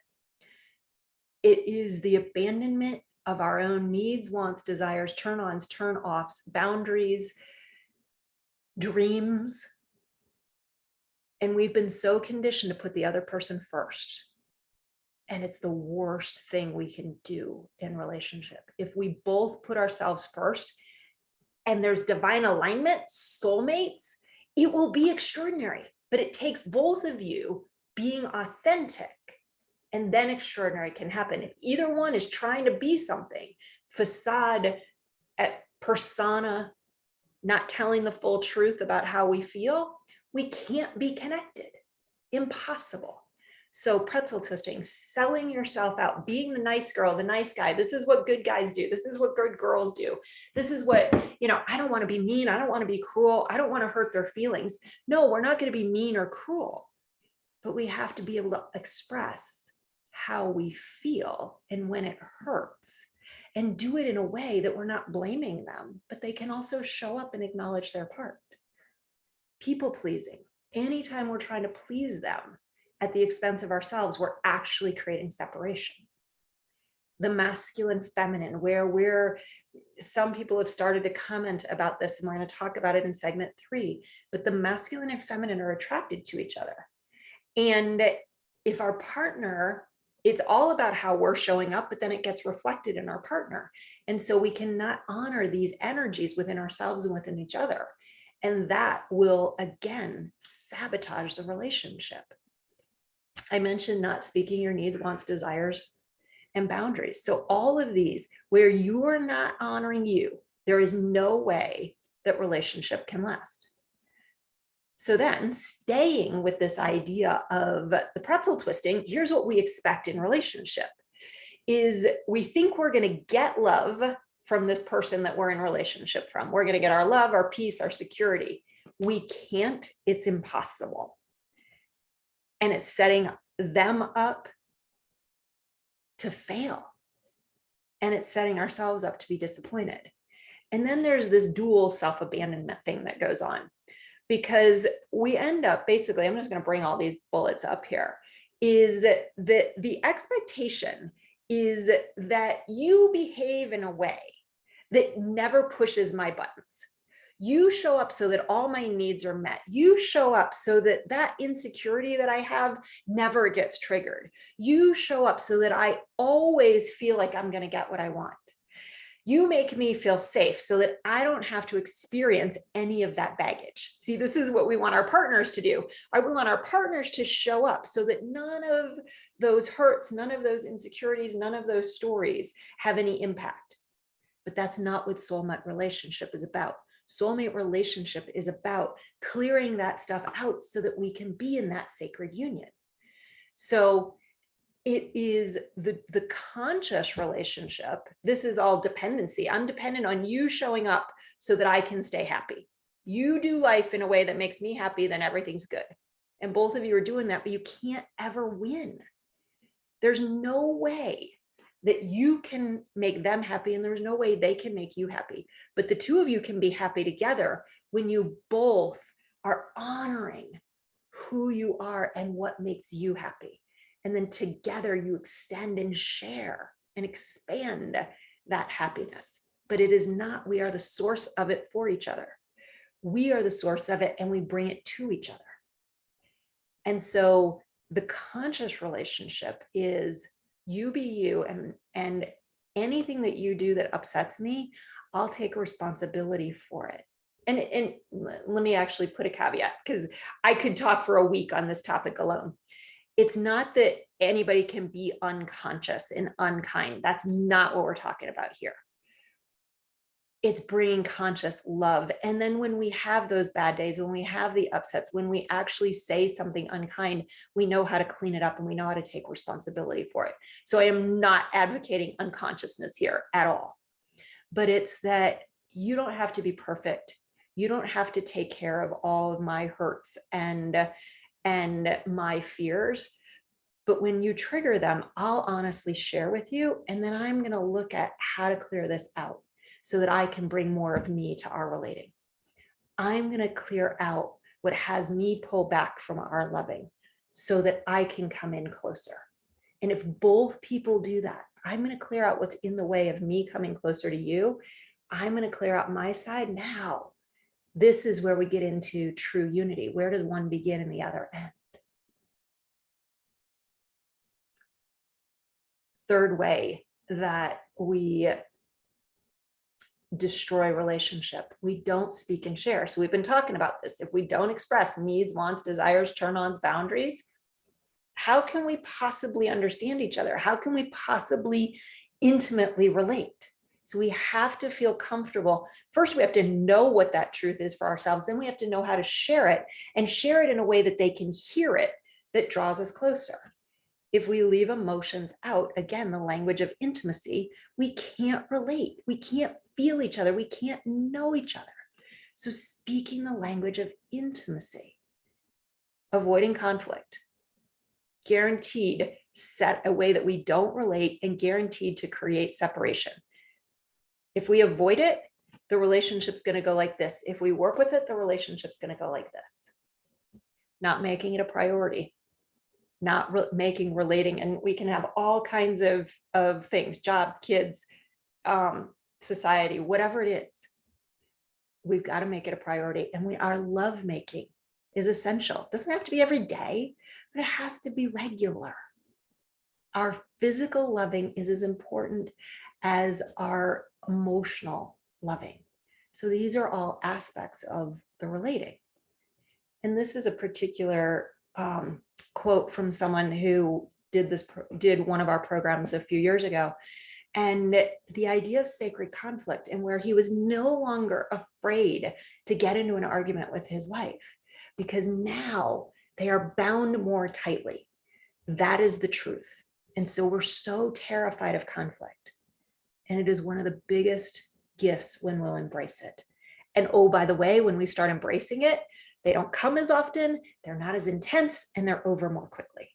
So huge in how we look at conflict. The bonds. Shared vision, soul purpose. We're here to evolve each other's souls. I'll have a picture in a few minutes of a little bit of how we can see soul purpose, but the purpose being we're here to each, not you complete me. We're complete in and of ourselves, but that we are more, bigger, fuller, more fully expressed when we're together because of the purpose of our relationship. Here's the contrast to the conscious endings ritual we were talking about earlier. It's the conscious beginnings ritual, taking from unspoken assumptions to conscious agreements. It doesn't go, my computer must be a little slow. And then several pop up. Vulnerability. Vulnerability, it scares the you know what out of so many people, and it did me too, and sometimes still does when it feels especially vulnerable. But we cannot have intimacy without vulnerability. We cannot have this soul-to-soul connection without the risk of not being seen for who we are, but we have to offer who we are in order to be accepted for who we are. And that's a vulnerable experience. And it's essential. It's a commitment to your soul, putting you first. And again, I know that goes against so much of the thought process out there, but you being you and taking care of you. When you do what's highest and best for you, it's highest and best for all. Period. End of statement. And then love itself, being committed to love bonds a relationship. So we're going to get to segment 3, and we're going to get to the coaching in a couple of minutes, but I want to take you through, like, what are we going to do with this? I want to show you more of the path, and where we've now started to talk about how you're showing up and how you're relating and what that makes possible. So I want to give you some more insights so that you can start to put these pieces that we're talking about kind of in place on this roadmap that I promised you to have. So let's look at where these pieces start to fall into place. So we're talking about the journey of love. And what's really important is that we embody this. We cannot think it. We have to live it. We have to feel it. And to do that, it's practice. It's not perfect. It's not getting it all right, but it is practicing and it's connecting. And like we're doing here, witnessing each other's questions and hearing each other's awarenesses. So connecting with other people on this journey. Tending to your own heart so that you can drop armor, so that you can open it up and keep it open, which allows the fullness of that flow of love. And understanding that and living the dance of the masculine and feminine. And of course, speaking, practicing speaking that language. So getting it into your cells is core on this path. And so we're going to talk about the sacred path of love and ecstasy. Here's the basics of it. It starts with you. And where I said, not you complete me, you're already complete wholeness. You knowing your wholeness, there is nothing missing, there is nothing broken, and you bringing the whole you, and then two whole yous coming together and knowing how to relate creates partnership. It's, again, the idea of you complete me will never set us up to have that long-term relationship, but partnership between two whole beings sets up uniting, divine union. Where does one begin? We have this dance and this flow that feels infinite. Love in an infinity loop there. It's like it's more and it's bigger. And how could I be more in love and so much more depth to this? Year after year after year, it expands infinitely when we bring those whole beings together. So you're beginning to see the steps here. It's an evolution of your soul. It starts with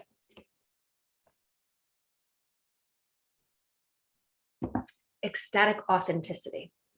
So we talked about self-abandonment, and I began to talk about the settling and selling yourself out. Ecstatic authenticity is the first experience.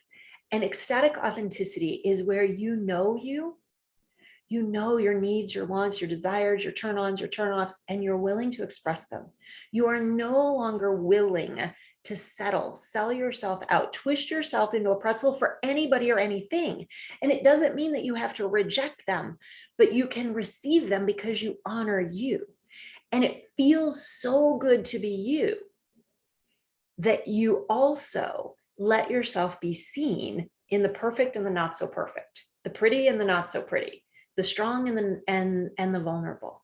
And it is that I promised earlier, I'd tell you that moment where trust, because when you let yourself be seen in all of you, the good, the bad, and the ugly, and we all got it, that's the first moment that you are actually available for love. Anytime you're trying to hide part of you, you're not actually available for loving and being loved.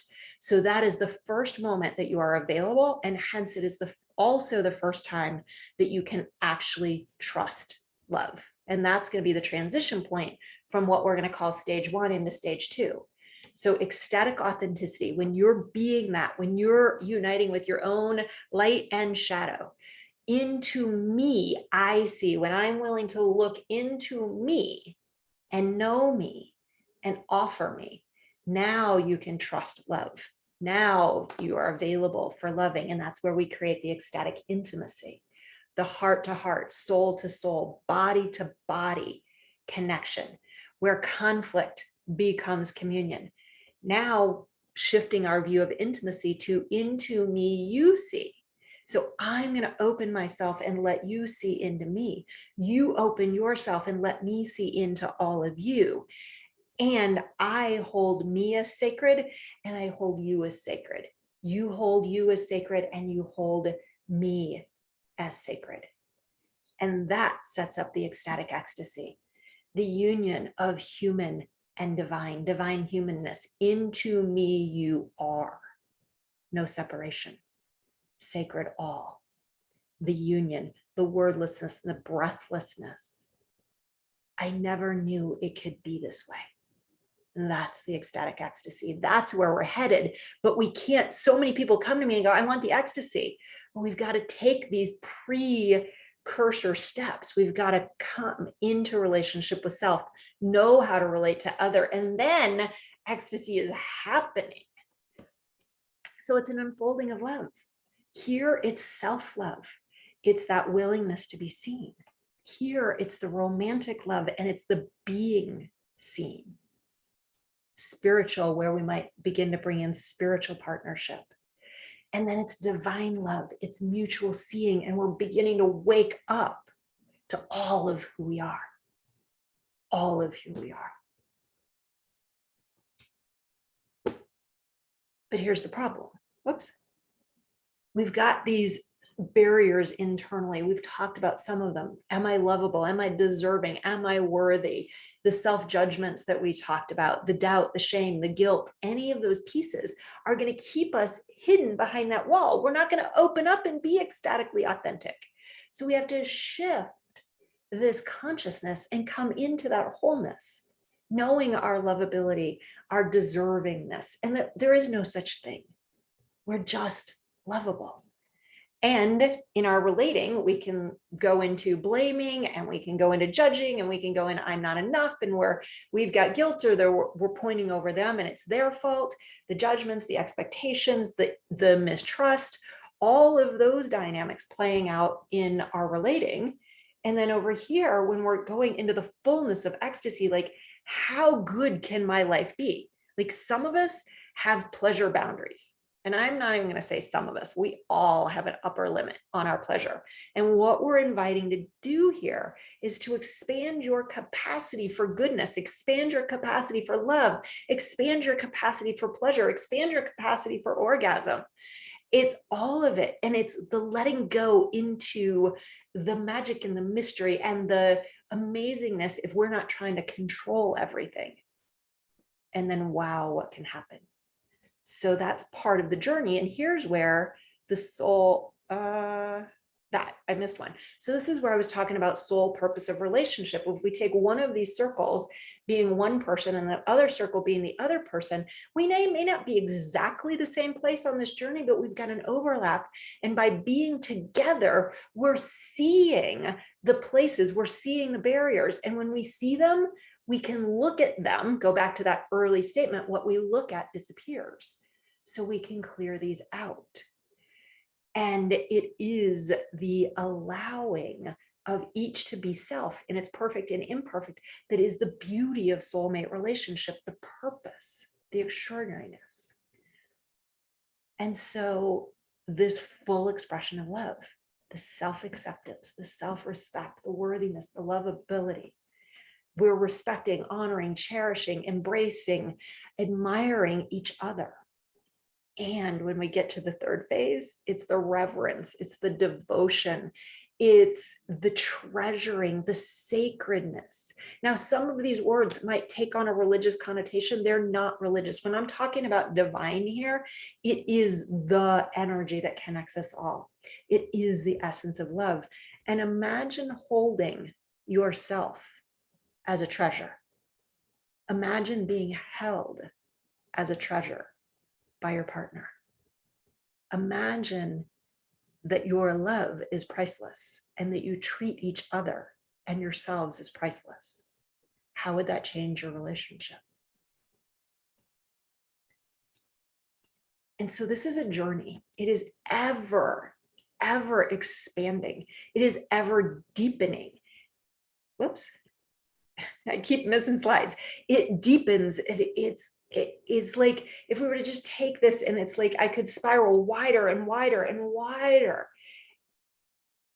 Or we could call it deeper and deeper and deeper to the fullest, richest expressions of love. It's ongoing. And so we've begun to speak about how, but let's keep going deeper. It starts with you. Everything that we were just saying, part one, know yourself, honor yourself, reveal yourself, become available. And then there is the polarity, the chemistry, the communication, how you're working with conflict. But it takes you can't do that center. You can't have connection and communication and work with conflict without the first one. You can't do that without knowing yourself. And you certainly can't have sacred love and sacred sensuality and sacred sexuality until you can truly communicate, until there is that dance of full communication and connection, body, heart, mind, soul, spirit. So I love this one because this is, and I've shown a couple from relationships, but I'm going to share a couple more stories from some of our singles. But this idea of a new level of intimacy and respect and honesty, that the work that needs to be done personally and within the relationship. So many people will go, what do we do to fix the thing between us? And we can't shift the thing between us until we shift what's within us. And so that's the key, is we each have to look at ourselves. And so often we want our partner to change. We think the problem is them. And it always takes two to tango. It always takes two. And we have to look at what's our part. And there's incredible power in that. So this is the quote I promised you earlier. And so just quickly, again, the strength of the relationship with another depends directly on the strength of the relationship with you. Foundational. This relationship, this partnership cannot be extraordinary if you're not allowing the good, the bad, and the ugly of you and letting it be okay. So stepping forward, we're going to come to the coaching and then into segment 3, but we're more than halfway through this and lots of invitations here. So what are you going to do with this? Because what you decide in these moments has everything to do with what happens after this. Because when we begin to see the truth of relationship and we begin to look at, I'm the foundation, I'm the first stage, what's happening with me, man, that is confrontational. At least it is for me. And I've witnessed it for hundreds of my clients, is like, oh, wait a second, this is scary. This is, I don't know if I have what it takes. And all the resistances, the saboteurs, the fears, the doubts, the stories can start to show up. So I want to start bringing this to your attention now, because it's probably already happening. And it's really, again, what we do in this moment when those doubts come up, when the fears, when the insecurities, when the saboteurs show up. What we do in that moment has everything to do with what we have the possibility of experiencing. So what I know is that you are here because something different is supposed to happen. And these resistances, these fears, they're normal. And what we want to be able to do is be honest about this stuff's going to show up. It can be scary. One of your homework questions was, what's the risk of loving and being loved? Because if we don't face the fact that there's a risk, we'll always keep it at arm's length. Even when we're saying, come, come, come, I want you, it's like having one foot on the gas and one foot on the brake. We can't actually fully have it. So we have to embrace the fears. It's not a bad thing. But if you buy into those fears, then you'll walk away from this and you won't do anything and nothing will change. So it's making friends, it's looking at, it's getting intimate with our own journey and all of the resistances and all of the saboteurs. So maybe it's that story of, I don't know, I've worked with so many people of like, I don't know, maybe I'm just one of those people that's not meant for a relationship. That is just another way that we step back from the full possibility because we're trying to protect ourselves against what we fear might happen. But that's, anytime we protect ourselves away from the fear of what might happen, we are also protecting ourselves against the actual love that we want. I don't know if it's worth it. It's too much work, or I just give up. I don't have any hope anymore. But you're here because you do actually have hope. Whoops, there's a typo in that one. You feel like you've tried everything and it's just the same thing. Like we can tell ourselves all these stories, but nothing changes if we tell the stories. And this trust, like really beginning to trust yourself and trust what brought you here, that you can actually do this. And all of these things, are ways that we stop ourselves. And I wanted to bring this in at this point because I don't want you to stop you. I am so flipping grateful that I walked through, and wow, there's emotion, that I walked through all of those fears. And man, let me tell you, I tried to control, I tried to resist, I fought, I tried to prove I was right and I knew better. And it was scary at times and it hurt at times. And I had to get really humble when I went, oh, I created so many of these challenges, but it was worth every moment to step onto this path and really find what was possible, because it blows me away.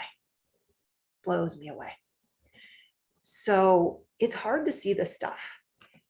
And what is key is we've been talking about these things, and whether it's the myths or whether it's the prerequisites or whether it's the bonds or the destroyers. And now what I'm wanting, why I've had you making notes, is that we want to get personal and specific with the path that you're on. Because here's the path: part are beingness and self, related to intimacy and connection and partnership, related to ecstasy and union.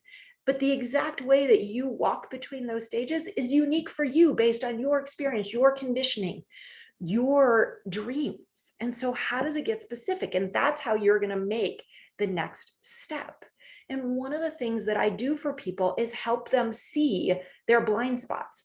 It's really hard to see where we are not showing up in our power. It's really hard to see where we're blaming them and not looking at us, because it's hard to look at ourselves. So what I do for some people is I stand as that mirror and I reflect and I share with you, did you hear what you just said? Let's look here, let's go deeper, and peeking into that place that you don't want to look. And so I do this one-on-one with people, and we've had hundreds of people sign up between tonight and Saturday, and I can't do this for everyone. But I have set up so that I can do this for about 16 people. And there's only one of me and hundreds of you. But that ability to spend time looking at exactly what your saboteurs are, exactly what the things are that you are not even aware. Bring the unconscious conscious. That's the expertise. And it's hard to see in ourselves. I can't see it in myself. I can't tell when I'm being blind to my own patterns. So what's possible is that we spend a little more than an hour together, getting up close, personal, and real with everything that is keeping you from walking this path of love. And my team and I have a retreat scheduled for the end of the month. It's our Sacred Sexuality retreat. It's one of our advanced private retreats. And so before that coming up on the schedule, we squeezed and twisted to make 16 spots in about the next 10 days. And the way that those are available is that they are Igniting Soul Love sessions. You can go to ignitingsoul.love.com, use the promo code Paving the Way, and that will immediately take you to a short profile form and then immediately to my calendar. The first appointments are available starting tomorrow, and there are some this weekend. So those that know, I want to see this, I'm done, these are available for you. And it is my honor to be that witness, because I am so grateful to those that were the witness of me. And what you leave with is a really clear, specific knowing of what needs to happen for you on this path of love to have what you want. So this is one of the ways that you can deeply integrate this. And let's go into another way, which is the sharing that we are doing here, because as you engage, this is where it changes. So write down that code, Paving the Way to Soul, Paving the Way and ignitingsoul.love.com.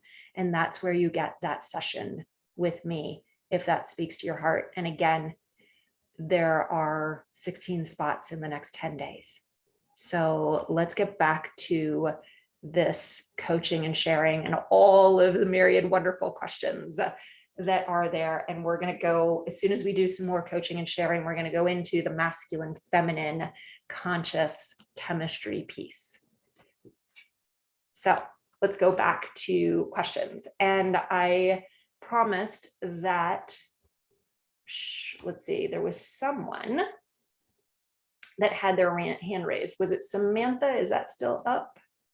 Samantha, if you, I think it was Samantha. If you still want to interact with me, put your hand back up and we'll do that. In the meantime, I'll answer a couple of other questions that are here. And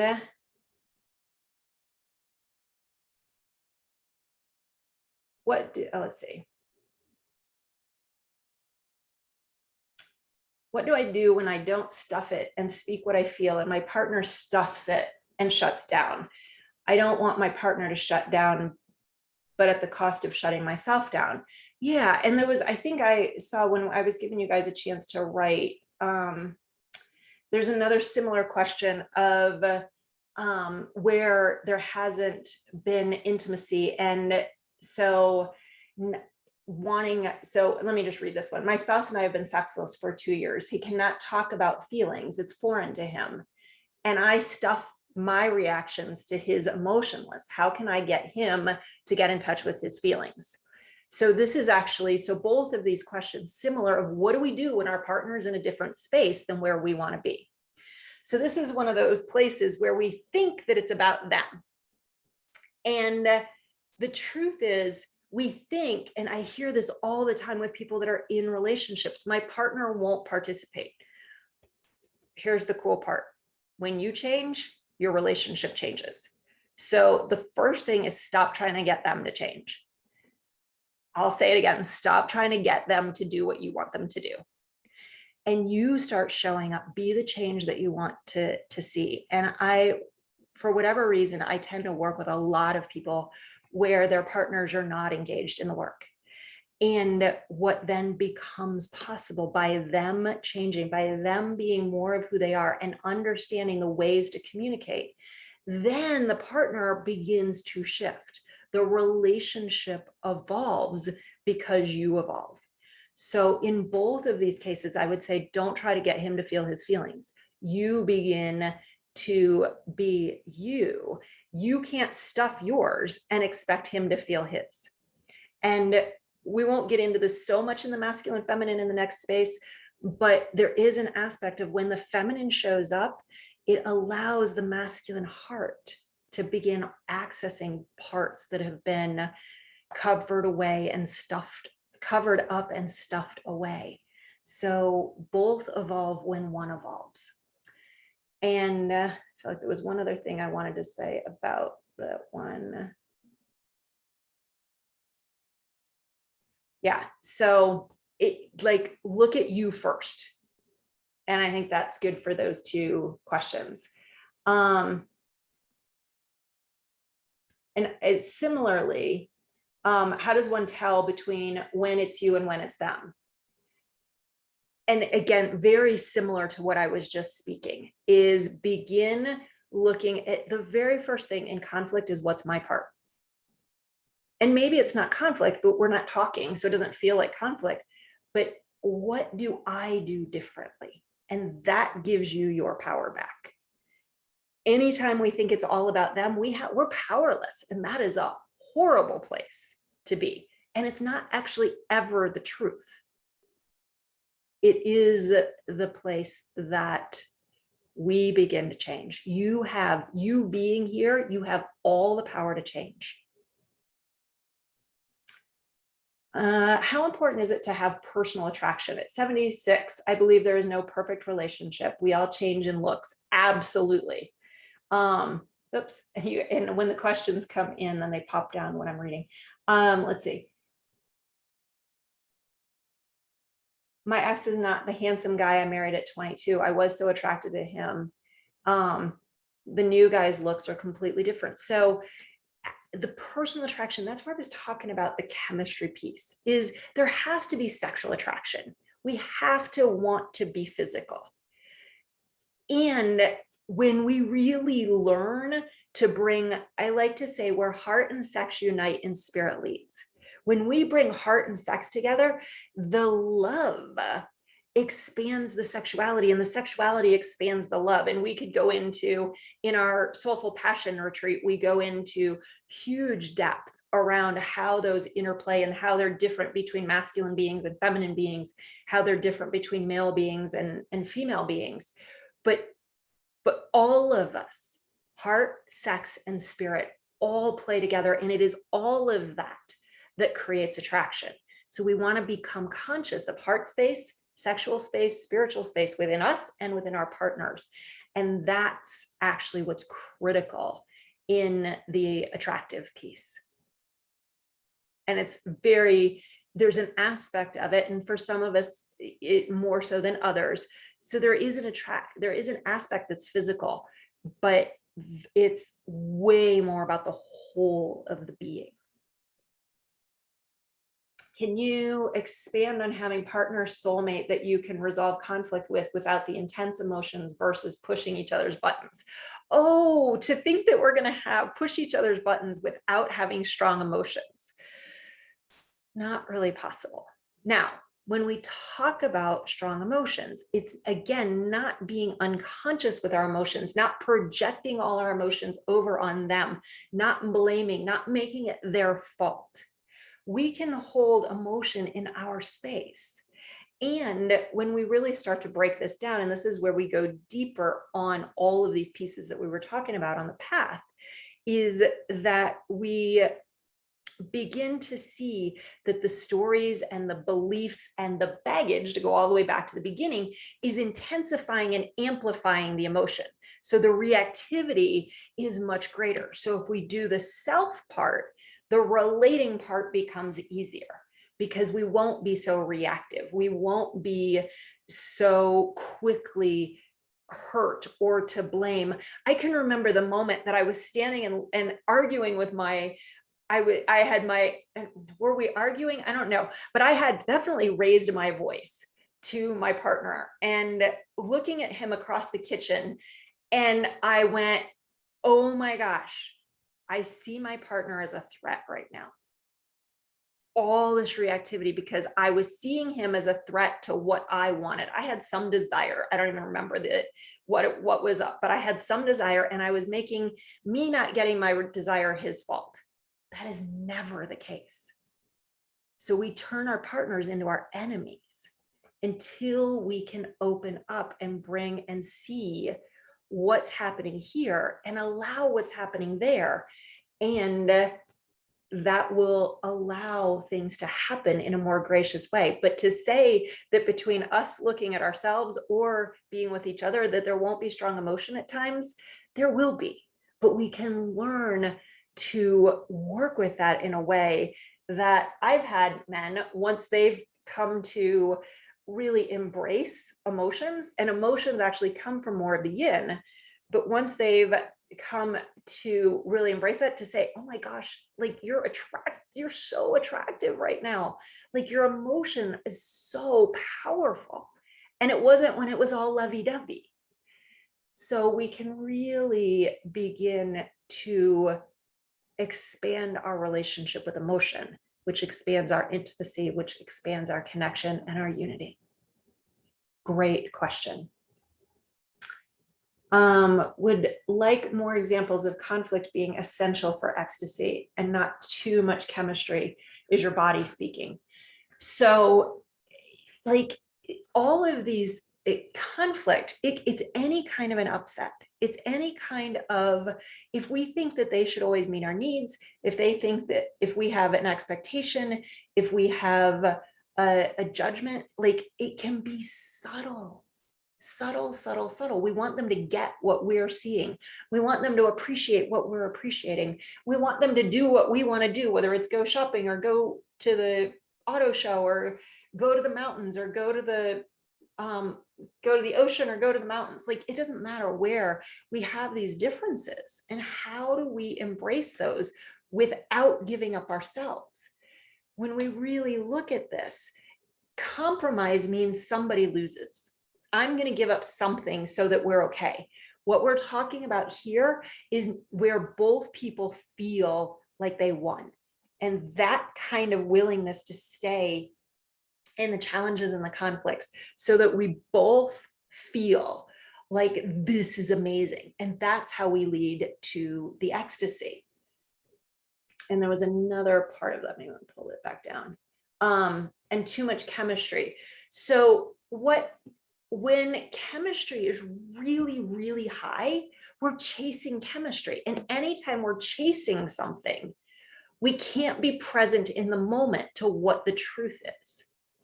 And the way that authenticity, ecstatic authenticity, requires us being true to self, being true to what's here. And so if we're chasing that chemistry, we may not say what we actually need or desire. Early on in dating relationships, so speaking to the singles here, if we're chasing that chemistry and the chemistry is super high, but we know, my dog decided it just wanted to stretch. She just wanted to stretch.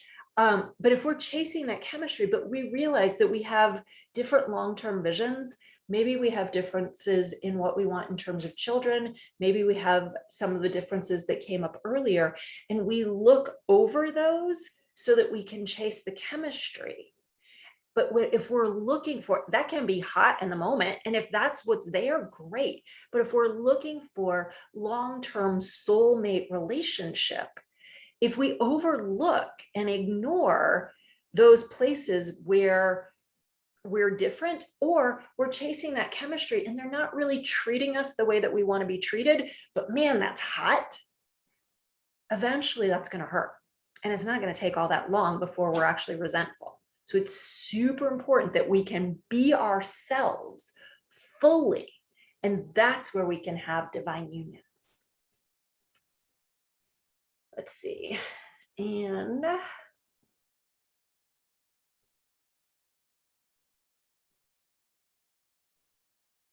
the difference between being infatuated, I think that's that piece that I was talking about there. Also with chemistry, the infatuation versus the true connection. Like in true connection, we're going to see where, like, being honest early on in the dating process of what our true needs are, what we're really looking for. Some people won't share what they're looking for in relationship because the other person might not like it. Again, does that make sense? Because if that's what's important to us in relationship, why wouldn't we share it immediately? So infatuation, we're getting caught up in all of this chemistry and all of this newness. In the realness, we're talking real, we're being real. It doesn't mean you're going to dump your whole life story on date 2, but it means that we're going to be real and we drop the facade from the beginning. And it's like we can relax and be. And in this idea of didn't love me any longer, like what often happens. So one of the metaphors that I'll use is that when we get into a relationship, imagine that you've got hardwood floors and you've got a big area rug, and that area rug, it's got lots of space, but we don't talk about that little hurt. And that wasn't really what I wanted, but I wanted him to have what he wanted. And well, I know this will make her happy. And so I'm just going to set aside what I wanted to do. And you start stuffing those things under the rug. And then you have the argument, but you don't want to be the bad guy. And you didn't really say anything, but we're kind of okay right now. So I'm just going to stuff that under the rug and I'm going to go over here. And we keep stuffing it under the rug. And that little thing, I didn't say that. And no, we didn't really finish that. And we just keep stuffing it under the rug and under the rug and under the rug. And for a while, you don't notice it because the rug is so big. But after time, that middle of that rug is growing up and it's standing tall. And one of you standing on this side, and one of you standing on this side. And you're kind of looking over and you're going, yeah, I don't want sex tonight. I don't even know if I'm in love with you anymore. So one of the things when love is there and then it's not, what happened? That again, going back to what's in between us, and we got to clear that out. So it can be chasing the chemistry, it can be chasing the infatuation, it can be the unwillingness to get vulnerable, because to be real and authentic, again, we've talked about, is vulnerable. So those are all things that can make a distinction between this is hot, but it's not necessarily soulmate. And it doesn't seem real. Yeah, it's so like, do I see these relationships? Absolutely. Do I see people that go, wow, I had no idea? Absolutely. But we are not taught to have these kinds of relationships. We are taught to do exactly the opposite. We are taught to stuff it. We are rewarded for stuffing it. We are rewarded for trying to keep the peace, but we're not really rewarded. In the long term, we are not. I can think of a couple that she was in her late 60s and he was in his 80s. And they both come out of other relationships. She actually wasn't even supposed to still be alive. And they had, watching them in the time that they got to be together, and they both went, I had no idea. He was in his 80s and he's going, oh my God, I'm having the best sex of my life. When we actually discover how to relate, when we be real, ecstasy is absolutely possible. That brings the tears, that brings the joy. Over and over again, people reconnecting. Oh my gosh. There's one of my friends who did all of this work, and there's a story. I'll actually share some stories of couples that found each other, mostly where one person was in this work and then they drew in their partner. I've got several stories in the masculine feminine section. So yes, to your point of it doesn't seem real, it's because it's not common. But doing this work and being willing to go soul to soul, being willing to love ourselves, that's when this becomes possible. And most people aren't willing to do it. And I will bet money that there's a good percentage of people that will do this and then walk away from it, because the courage it takes to look at self and be vulnerable with each other, it takes a lot of courage. But is it worth it? Oh my God, yes. Oh my God, yes. But ask yourself, this goes back to that stepping forward question. Are you willing to get real? Are you willing to look in? Are you willing to stop denying? And we don't consciously deny. I'm not saying you're doing it intentionally by any means, but I know I was in all kinds of denial of the places that I was really impacting love and blocking love and sabotaging love. I remember the morning I woke up and I was like dating. And I went, oh, unconsciously, I am more committed to being single than I am to being in a relationship. And you would never have thought it on the outside. It's such a clear moment. Oh, this is about me. So do you have the courage to start looking at the blind spots? Do you have the courage to look at getting the power that you have to absolutely change this? I'm going to do a couple more questions. And then I think what I'll do is in the last coaching session, I will stay and make sure that we've got at least the vast majority of questions answered. So let me do one more, and then I want to take us into section 3.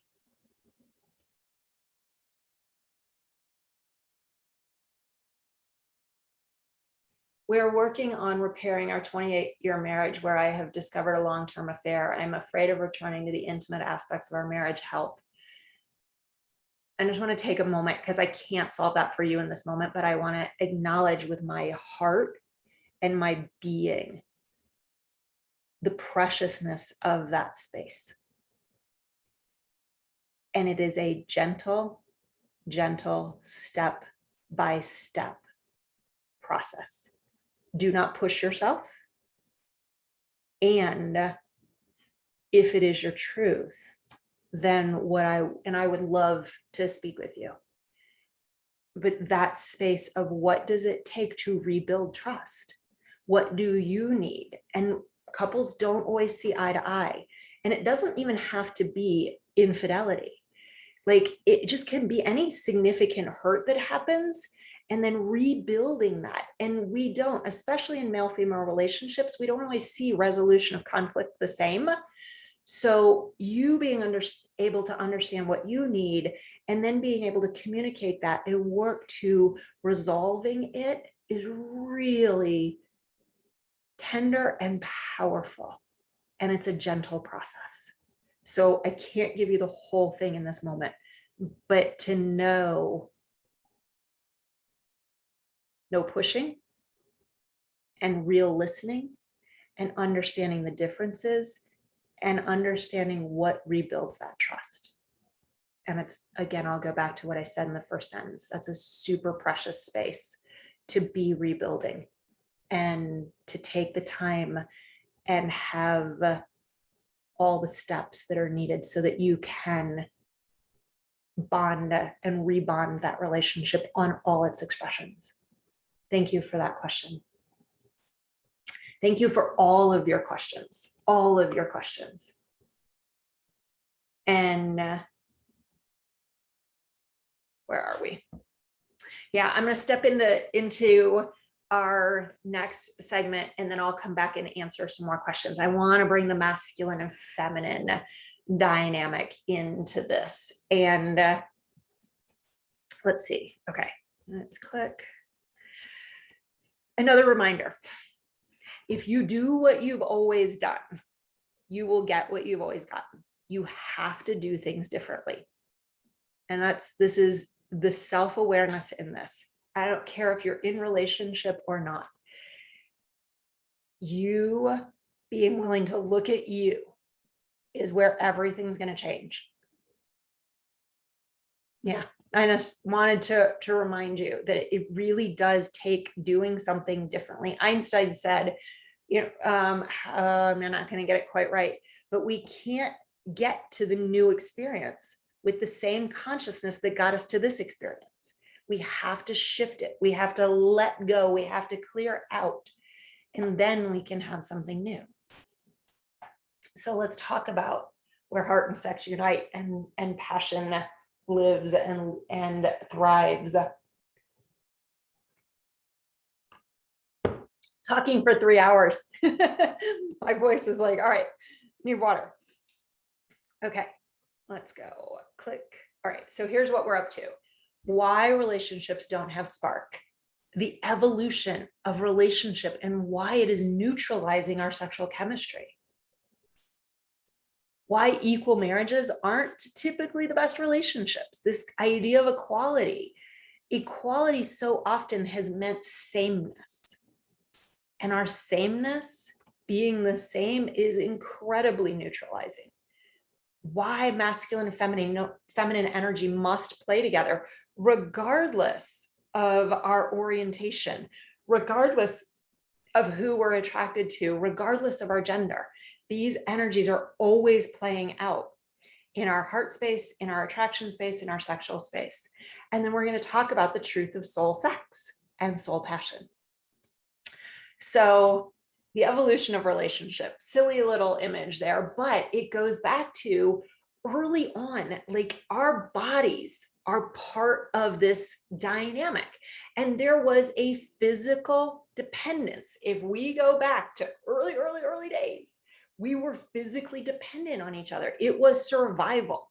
And that's where relationships started. And it's where a lot of the conditioning started. And we're still living it until we get conscious and we can and step into a new way of relating. So then it was less physical dependence, but it was role-based. For those of you that are old enough to remember the idea of Beaver Cleaver and Ward and June, and you're female, so you have this role, and you're male, so you have this role. And it was a given. But that wasn't true either. And then, but that's at that time, it was just how it was. And then there was, come on, computer. And then there was the rebellion and the equality. It was a concept of, it was a rejection of the roles. And now we're all going to be the same. I can do this. You can do this. I'm going to ask you out. You ask me out. But what happened was we neutered and neutralized the chemistry. We proved it was necessary. It was absolutely necessary to bring about equality. And honestly, it's still evolving. But we're also at a point now where we can go into choosing authentic relationship where we're not dependent on each other. We don't have to be in it, but we're going to choose interdependence and we're going to claim authenticity. Because as we're going to see, as we get into talking about masculine and feminine, like in that corporate world of electrical engineering and climbing that ladder and managing and all of that, I was so masculine, proving, driving, taking charge. And then I would be like, I just want somebody else to take charge, but I never let them. I was told that if I was a strong woman, I'd ask men out, but I was never satisfied when I did. I wanted to be asked out. I wanted to be courted, but we were made, I felt wrong for that. And I believe that we were made wrong. And many who identify as predominantly feminine have been made wrong for some of the things that they desire. And on the flip side, many that identify as masculine and very much many men who have been judged for their masculinity.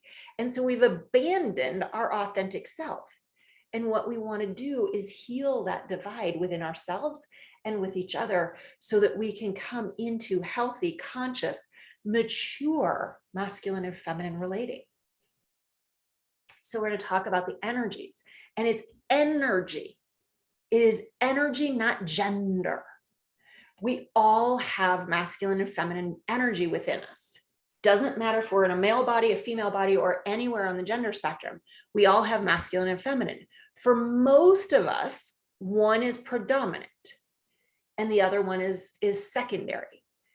Kind of an 80-20-ish kind of thing. We'll look at the yin yang symbol here in a second. So to know that this is true, no matter who we are attracted to, these energies are there. It is also true that if we look at the ends of the gender spectrum and male bodies, it is most common for male bodies to have predominant masculine energy. And sometimes it's reversed. It is common, most typical for a female body to have predominant feminine energy. And sometimes it's reversed. So there is that importance of finding what's true for you. And I would have sworn 20 years ago that I was predominantly masculine because that's how I'd lived my life. But how you live your life is not your authentic energy. And it can look different in your professional life and in your personal life. And that is super true for masculine beings. So we're going to use the second handout. And again, you don't have to have it, but we're going to fill in some of these blanks. And we want to look at these energies and the yin and the yang symbol of the masculine and feminine. We're going to go to the yin and the yang again in a moment, but I want to talk about the qualities of these energies. But before we do, I want to give you the top of your handout. Masculine plus feminine is chemistry, attraction, and passion. Masculine plus feminine, the two together, they're like magnets. When you like magnets that have two opposite ends of a magnet. If you bring the opposite ends together, they come together and they stick, and they actually take some force to pull each other, to pull apart. But if we flip one of those magnets where we're bringing positive to positive, they actually, like how fast, if we played with magnets as kids, it was fun to watch the magnets move away from each other. But that was because we were bringing the positive to positive or negative to negative, which is the same as bringing masculine to masculine or feminine to feminine. I wanted these masculine men. Where are all the strong men? But I was outmanning the men. So it was masculine energy. I was pushing away the very thing that I was attracted to. And so what's key is masculine and feminine together creates chemistry, attraction, and passion. Masculine to masculine, feminine to feminine is friends and roommates and siblings. Friends, roommates, and siblings. And Ricky, will you put those up in the chat for us? The three: chemistry, attraction, passion, and then friends, roommates, and siblings would be our three fill-ins there. So now, with that, now let's look at these energies. Masculine is the energy that most of us can identify with because it's so rewarded, it's so predominant in our world. Certainly in North America, but also like across the globe for the most part, masculine energy is what we believe is respected. We believe it's what we have to do professionally. We believe it's what we have to do to get things done. I'm going to argue that the feminine has so much power, and I actually think more powerful. But at least they have both of their equal powers. But the masculine is the energy that is directive, it's decisive, it is driving, it is goal oriented, it is very focused.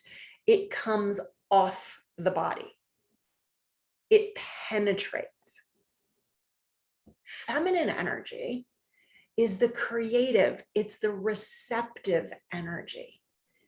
Notice the penetrating and the receptive. Our bodies can reflect that, but their energies, it is the vulnerable energy, the surrendered energy, the wild, creative, expressive energy. There was a gentleman that came to me many years ago. He was having one of these, he called me and he was talking about what he wanted in a relationship. And he said, I want a woman that is completely sexually expressed, uninhibited in her sexuality. And I went, okay, great. What I know is what you want. Are you showing up to be the partner that will meet the one that you want? So I'm paying attention. Okay, so is he being the partner that could actually attract a sexually uninhibited woman? And he went on a couple minutes later and he said, but I don't want an emotional woman. And I went, bing, bing, bing, here's the thing, because the emotionality is part of the expressiveness. Now, again, it's not the blaming, it's not putting it all on you. That's unconscious. But the full feeling is the same thing that creates her radiance, and I'm saying her because I'm using the female pronoun, but again, this is not all female, just feminine. That it is what creates that attractiveness. So sometimes what happens is what pisses us off is also the thing that we're drawn to. So how do we learn to be with each other and to allow ourselves to be more fully expressed? So these are the two energies.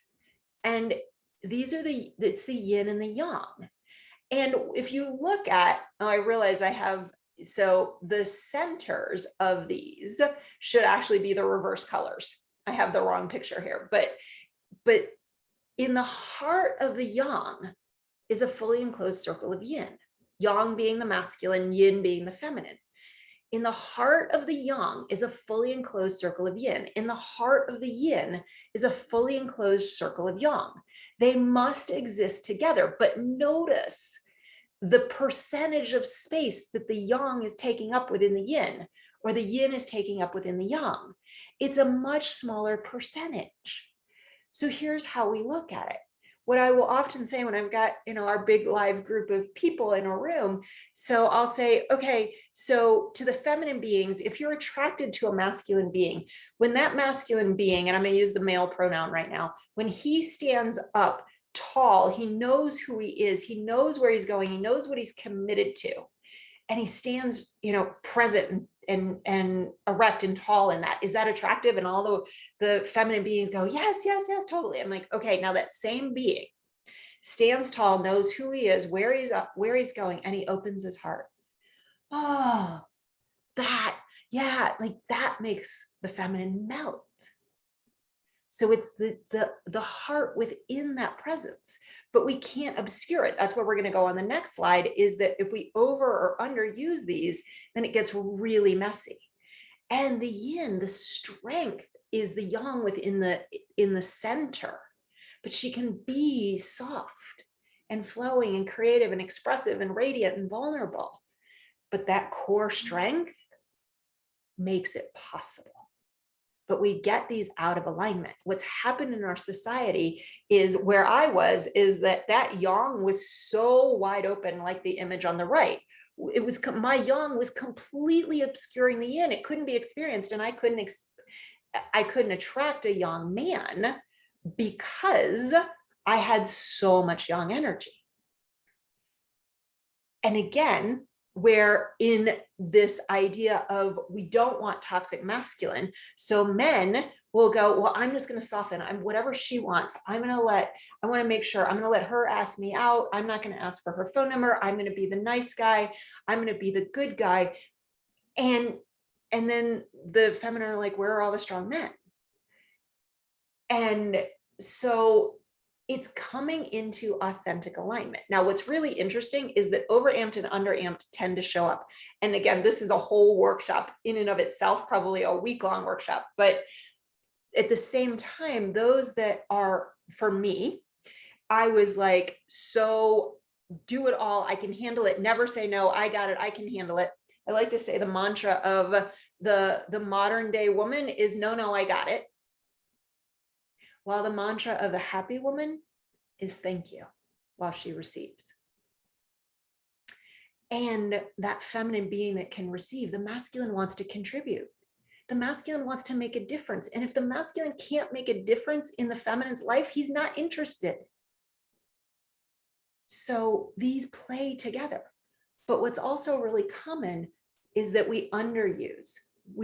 In the case of the feminine that's underusing the yang energy, we never say no. We're always at the bottom of the priority list. We don't have any boundaries.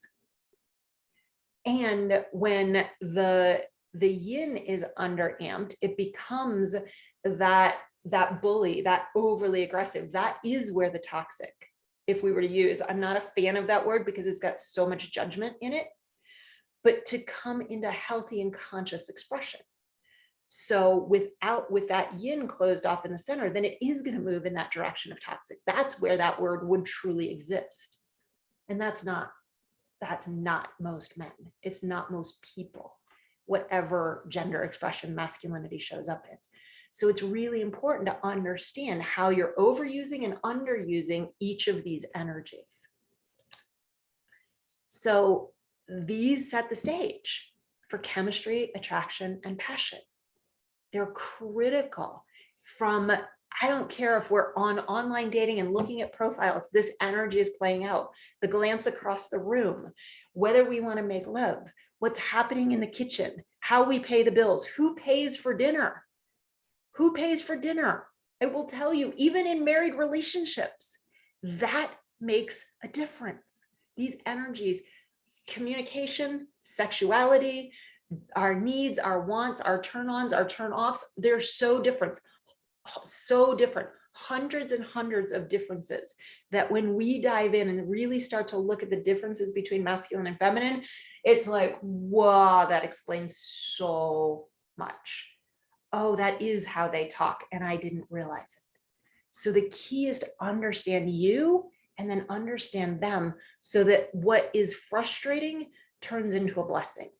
And we shorten our upsets. They don't even happen as often, and we understand each other more when we can really get into these dynamics.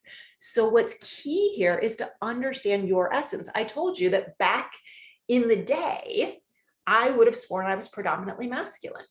So not the truth. So I'm going to ask 4 quick questions to give you a sense of what might be your primary energy. Now, these questions, I'm going to answer, I want you to answer them from the place of you are completely safe. You cannot be rejected. You cannot be judged. Everything goes perfectly. Perfectly. You get to write the script, and it's ideal. First question. Is your ideal partner, your ideal lover, physically larger than you or physically smaller than you? You can just jot these down. There's 4 questions, super easy. Second question, is your ideal lover physically stronger than you, or are you physically stronger? Or i.e., do they pick you up and move you across the bed, or do you pick them up and move them across the bed? Or is it equal?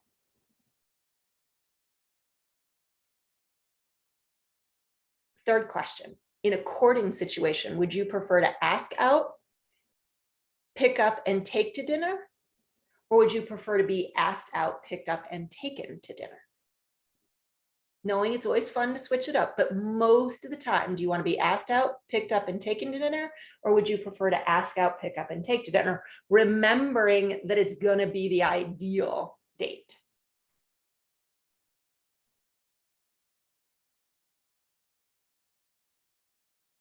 And then the last one is, if you're in a hot, steamy kiss up against a wall, again, it's always fun to switch thoughts, but most of the time, do you want to be against the wall being kissed? Or do you want to be facing the wall giving the kiss? Now, there's a quiz on the ecstaticintimacy.com website that will take you into more questions of this. We dive massively deeply into this in our program work, because this is the foundation from attraction to sexuality to orgasm to trust. All of it plays out. So super important to understand this within yourself and understand the dynamic that's playing out. So let me give you the what the questions mean. So, whoops, let me go back. That if you want a lover that is physically larger than you, that's an indicator of feminine. Because I'm only giving you 4 questions, but these give a pretty good indicator. When I do this work deeper, we go with 10 or 15 questions to really look in more depth, but these are going to give you a good indicator. So if you want a lover that is physically larger, that's an indicator of feminine. Physically smaller, indicator of masculine. If you want to be moved across the bed, if your partner is stronger, indicator of feminine. If you are stronger, you move your partner, indicator of masculine. Being courted, being asked out, picked up, taken to dinner, indicator of feminine. Asking out, indicator of asking out, picking up, taking to dinner, indicator of masculine. And then the last one, being against the wall, is going to be the indicator of feminine. Being facing the wall is going to be the indicator of masculine. So again, we have beliefs to unravel here. We have clarity of what's actually true for you and how what's true is not actually how you're showing up. This is the gap that we want to close when it comes to masculine and feminine. So you just got an indicator. Again, there's more to look at, but you got an indicator of primary energy. And then what you want to keep looking at is, are you living in alignment with that or not? And if you're not, that's going to be inauthenticity. I was so inauthentic in my masculine and feminine expression, not because I was trying to be inauthentic, not because I was trying to put on a facade, but just because that was what was happening, because I didn't know myself. And I thought there's all kinds of judgments. I thought being feminine, and this is the vast majority of women that I work with, I thought being feminine was weak and pathetic. So I wasn't going to be that, but I was that. And then the same thing with masculine. There's so many men who judge the masculine. So they're not going to be that, but they are that. And it creates so much pain internally and between us. So super important to unravel this dynamic within you, within your dating, within your long-term relationships. And this was one of the men who just that it's hard to admit that he lost contact with what it meant to be the man that he was, but realizing that it's never truly gone, that they were just neglected. And that then to bring that back out, a heterosexual man, and how to use that in the powerful use of masculinity. So there's such invitations to reclaim who we are in the masculine and the feminine. I said I'd share some stories. Michelle, who did one of our programs, and she knew that she, at the end, and this is now a few years later, but coming out of the program, she met him, and she was still in the program, met him towards the end, and knew, she's like, I think I met my person. And the program gave me the tools to be my authentic self, which Steve says is the #1 reason he was attracted to me. The more vulnerable I am, the safer he feels. this dynamic is so important because our hearts, the masculine heart, is so precious and soft and tender. And if we know how to relate, because our hearts as the feminine are also, but we get these walls and we don't connect. And they're now, I need to get their marriage photo, very, very happily married. And I'm going to tell you about two more connections in just a second, but let me tell you about the truth of soul sex. And then we're going to go to our last coaching session. And the soul sex is built on this masculine and feminine dynamic. And it is truly passionate. And sometimes this is not about the speed. It's not about the intensity. It's the slowness that creates the ecstasy, sacred sensuality, sacred sexuality. And it takes you to places that you couldn't have imagined your body would go. And it takes you to places that your heart couldn't imagine it would go. It's slower and even stiller. Emotions, it takes heart and sex together to make the most extraordinary best evers. The bodies can do some amazing things. But if you want that deep ecstasy, we must bring the heart in. And that is true for the masculine, it's true for the feminine. Hold on. Oh. The best evers. And it's uniting body to body, heart to heart, soul to soul, the whole beingness uniting. So more sex in relationship, like coming into this, the better communication, the better sex, understanding that dynamic. And I'm going to do this for a second. So it's continuing to evolve and deeper and bring us in closer and closer to this deep divine union. And to remind you, this deep divine union starts with you, and then the two of you, and then the two united. This is the progression. I'm going to coach and I'm going to share with you a couple of more stories from a couple more singles. One of my favorite bridegroom stories is on one of the next couple of slides. But it starts with you. You got to know yourself, be yourself, reveal yourself, trust yourself.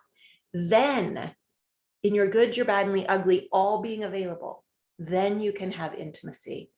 And then when you can fully meet their messiness, your messiness, and all of the dreams and all of the vulnerabilities, then you can have the ecstasy. So remind you, if you didn't jot it down, Paving the Way to Soul Love. And this is pull back the curtains on you and set the path, because it's the moments of decision that define our lives. So do you dive in and go for it and really get honest and really get real? Or do you keep playing halfway? And I honor you no matter where you are. I can't serve. There's only one of me. I only get to serve 16 people out of hundreds. And I know that if we're meant to, we'll work together in other ways. I'm positive of that, because souls come together when they're meant to. And if you're one of them, I cannot wait to speak to you. And I think Ricky put it in, but the ignitingsoulLove.com. So write both of those down. And then I'm going to skip ahead and then come back to the sharing and coaching, because for some of you, it's late. Stacy was another person in our programs, and knowing myself allowed me to share my desires and dreams, and allowed that. So the person that asked me the question earlier, is this really real? Does this really happen? The profound, deep love. I never knew this was possible. I hear this over and over and over again. I didn't know it could be like this, because we are never shown it. But and again, I've opened up to seeing the love already around me, to loving myself, and then receiving a love that I've never felt so deeply in my whole life. We don't know what's possible. You can't actually know how good it is because you haven't been there yet. So please open to the possibility because it absolutely exists. This is one of my favorites. The magic between these two people, and she was that grasper. I want it. Why don't I have it? I just need it. I want it. And she finally just landed and let go.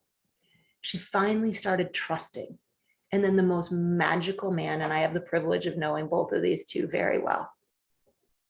And the love, they came and were actually did some demonstrations at one of our sacred sexuality retreats. And the people who were at that retreat, witnessing them just holding space and just how they held each other, how they looked at each other. That was all we were doing. It wasn't sexual, but how to hold each other, how to be held, how to receive, how to touch, what is our energy that's in our hands. And the people at that retreat went, oh my God, it's unreal to watch them. And here they were just being willing to be seen in their love. Yes, yes, yes, it absolutely is possible. And I think there was one. No. Oh, this one. And this is just an individual, but anyone, this is from a gentleman, but any seeker, anyone who loves women, any man who wants to live life more fully, like this is the journey to be all of you, because being all of you creates all that you can share with another. And then like where the truth really goes is that your relationship begins to then serve the world. You feel beyond blessed, and then it's the ripple. And that ripple is one of the things that I am so committed to, because when you shift, the world shifts. And right now our world needs a lot of love and a lot of understanding. And so these are the things that are possible. And so now I'm going to turn it back over to you guys and answering your questions. For those that I might not get to work with in these sessions, I send you so many blessings. And let's answer some questions. Let's talk about this masculine and feminine dynamic. So let's see. Let's see, what I think I hear you saying is to be whole, independent, and responsible for yourself. If that is the case, what need does your partner ever have the opportunity to fulfill? It would seem if you are that whole, why would you need anyone else? Oh, this question comes up and it's a great question. And I've heard it from men, I've heard it from women. Like, well, wait, if I'm self-responsible, then why do I have a partner? Well, it's the self-responsibility. If we're dependent on our partner, if they have to do it, we're back into obligation and expectation. And one of my greatest spiritual teachers said, expectation is a direct ticket to, excuse my language, expectation is a direct ticket to hell.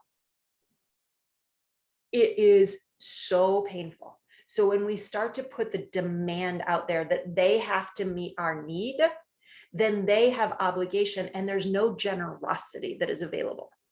But our willingness to receive, own that we have needs. Remember, I've been saying all along that we have to be able to communicate our needs, wants, and desires.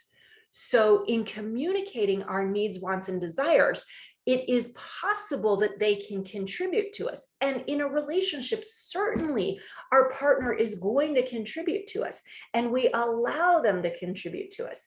We become interdependent, but not dependent. Dependent is when there's expectation and obligation. And at that point, it breeds resentment. And resentment is the biggest killer of love. So it's the knowing that I have this need, but I'm not making you responsible, but I'm certainly going to allow you to contribute to it. Like that's that, no, I got it. Like, no, receive. So it's not put up this wall and be strong and independent and I don't need you. It's the, I'm good and I'd love to have you here. It's choice and not demand. So thank you for that question.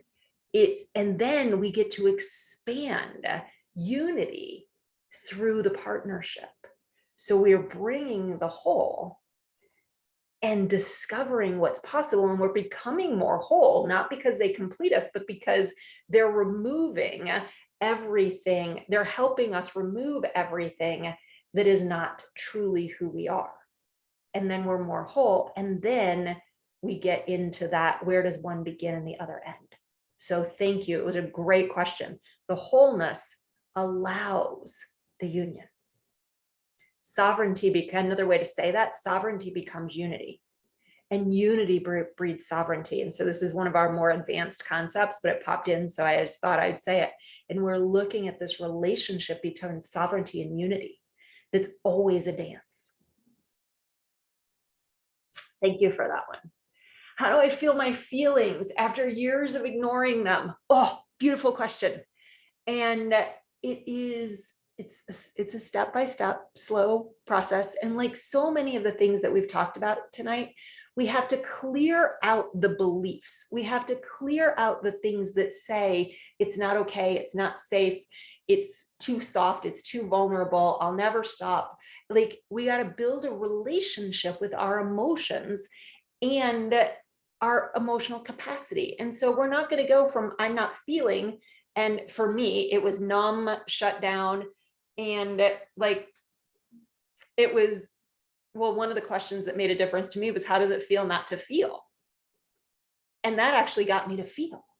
So whatever our relationship with emotions is, step by step unraveling and beginning to befriend emotions, and noticing when I was talking about, what are you going to do from here? Are you going to look at the resistances and the fears and the saboteurs? And it's being willing, like, our resistances are our friends, but having somebody help us help hold space when we have resistance is super important, because it's hard to stay in these vulnerable places by ourselves. So step by step, moving out the stuff that's in the way and making friends and being willing to meet the resistances. I want to say that again. Like, we think that resistance is a bad thing, and we can't move forward in the face of resistance, but we can't resist the resistance. The resistance is actually our teacher. The fears are our teachers. The saboteurs are our teachers. So all these things that we wanted to avoid and get rid of, we turn and look at, and then they begin to disappear. And that gap from the very beginning of our conversation closes. So beautiful. How can I foster emotional safety and vulnerability with your husband? Foster it first with you. Same thing that I was just talking about with the previous comment, is that really beginning to know your own emotional space first. We got to know our space, and then we're more effective in sharing it.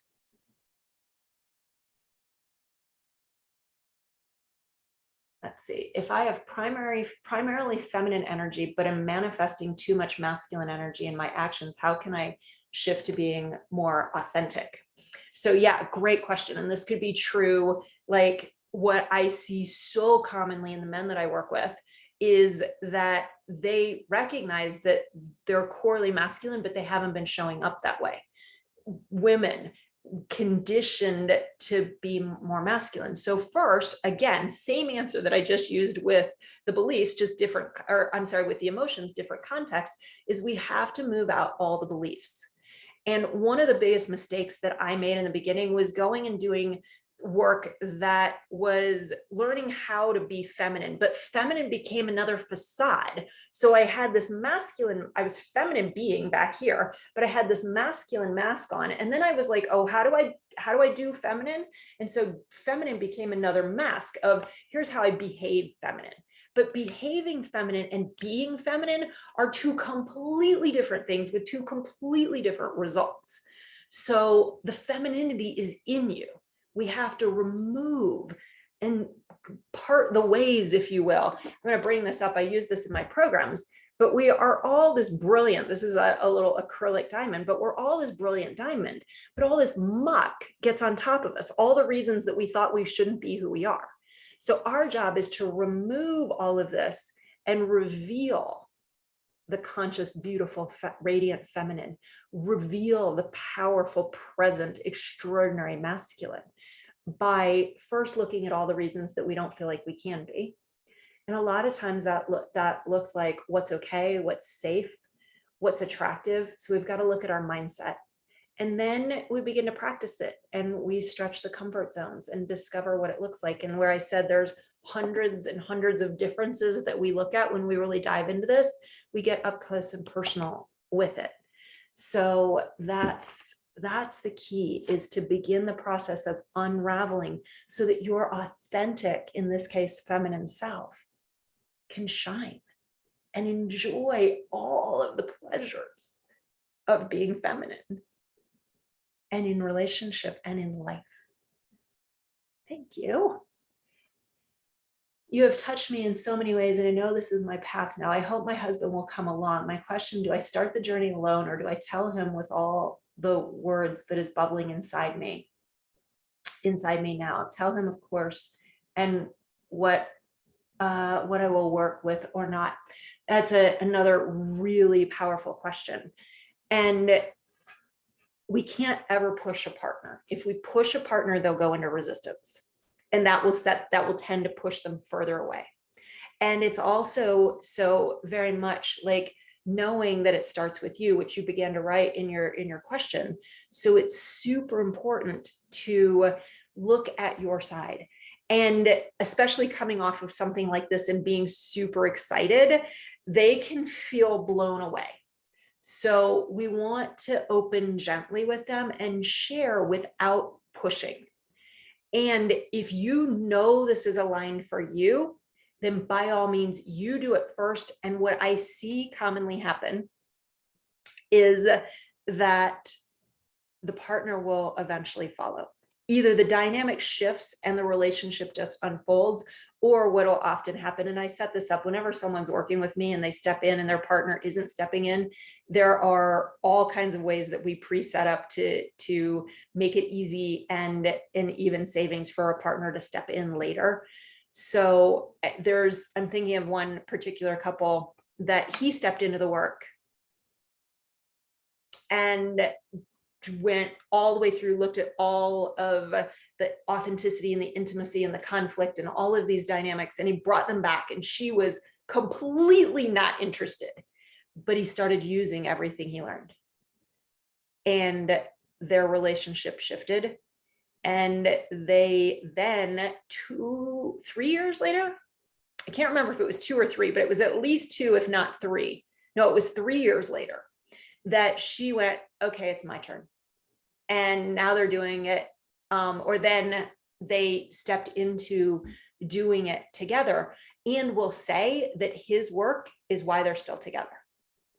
So each couple, each relationship, whether you're living together or you're dating, you've got to find your own way, but you have to make the choice for you first and not put expectation and demand on the other person, because that will just send them the other way.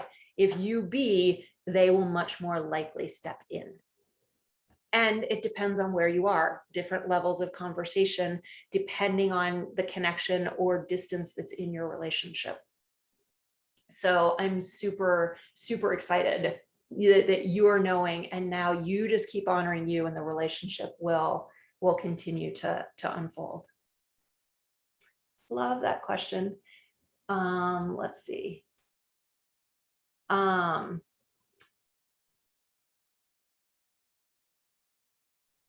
Beautiful. Thank you for some of the words and appreciation here. I'm looking forward to connecting with you. How does someone express anger to their partner without making their partner feel blamed?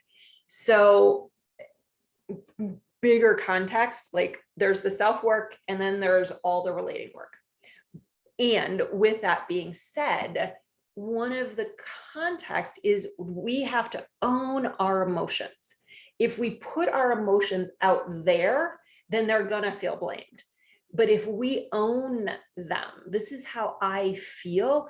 And the energy, if we talk about with masculine energy, it's going out there. So we're pushing it out there. And whether we're saying we're blaming them or not, they're gonna likely feel blamed.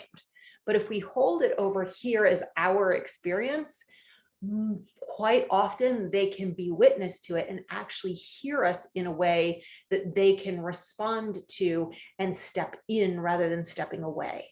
So being able to hold anger as our experience in our space and be witnessed in it and be willing, because we have to, like, sometimes underneath, we don't want to blame, but energetically and emotionally, we're still blaming. So that's where the self-work first comes in so that we can clear our space and then show up with quote unquote clean anger. And they can engage with us. Thank you. Let's see. And how do both people feel like they're winning when their initial desires are in conflict, though?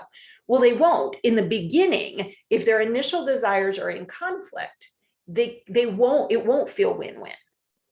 It won't feel like, it'll feel like it in all reality. And I've certainly experienced this, and I know other people that have experienced it, where literally coming into these conversations, it feels impossible that we could ever get on the same page. I'm thinking of a particular dynamic right now, and like, no way are we ever going to get on the same page. No way are we going to forgive. No way.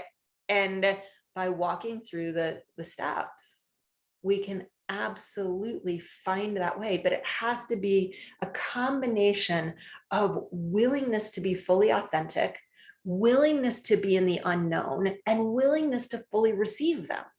Now, none of those are easy in and of themselves when we're not grounded and rooted in trust, in love, in ecstatic authenticity, and ecstatic intimacy. So it is absolutely possible, but we don't know the path in any particular situation. We have to stay in it moment by moment and listen and express and listen and express.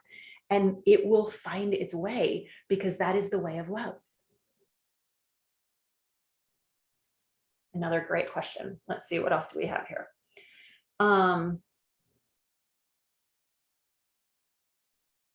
I was able to be vulnerable with my partner to create trust, but my partner didn't see vulnerability as attractive. Can you expand on how we as men can be masculine strong while being vulnerable with our partner? Yes. Oh, again, amazing question. Thank you. And so, guys get such a bad, and again, emotion is going to come. Guys get such a bad rap for being too strong, not sensitive enough, being too sensitive. And one of the things I'm massively committed to is creating a space where we all get to be who we are. And this yin within the yang, the sensitivity, the emotionality, the vulnerability. What can happen is that there's judgments and belief systems in a partner, in a feminine partner, of what a man is supposed to look like. And we have to unravel those, because sometimes it can be judgment, and no matter what you do, it's going to be perceived as weak. That's on them. Now, I said it always takes two to tango. So there's probably a dance going on. And again, this is where it's hard when I'm not talking right to someone. So I first want to say, on that side, there can be a holding of a belief, and no matter what you do, there's going to be some judgment to it. On the other side, where I talked about the overamped and the underamped, what sometimes can happen is if the masculine loses the yang, the core center point, when the emotion and sensitivity comes out, then it can be unattractive.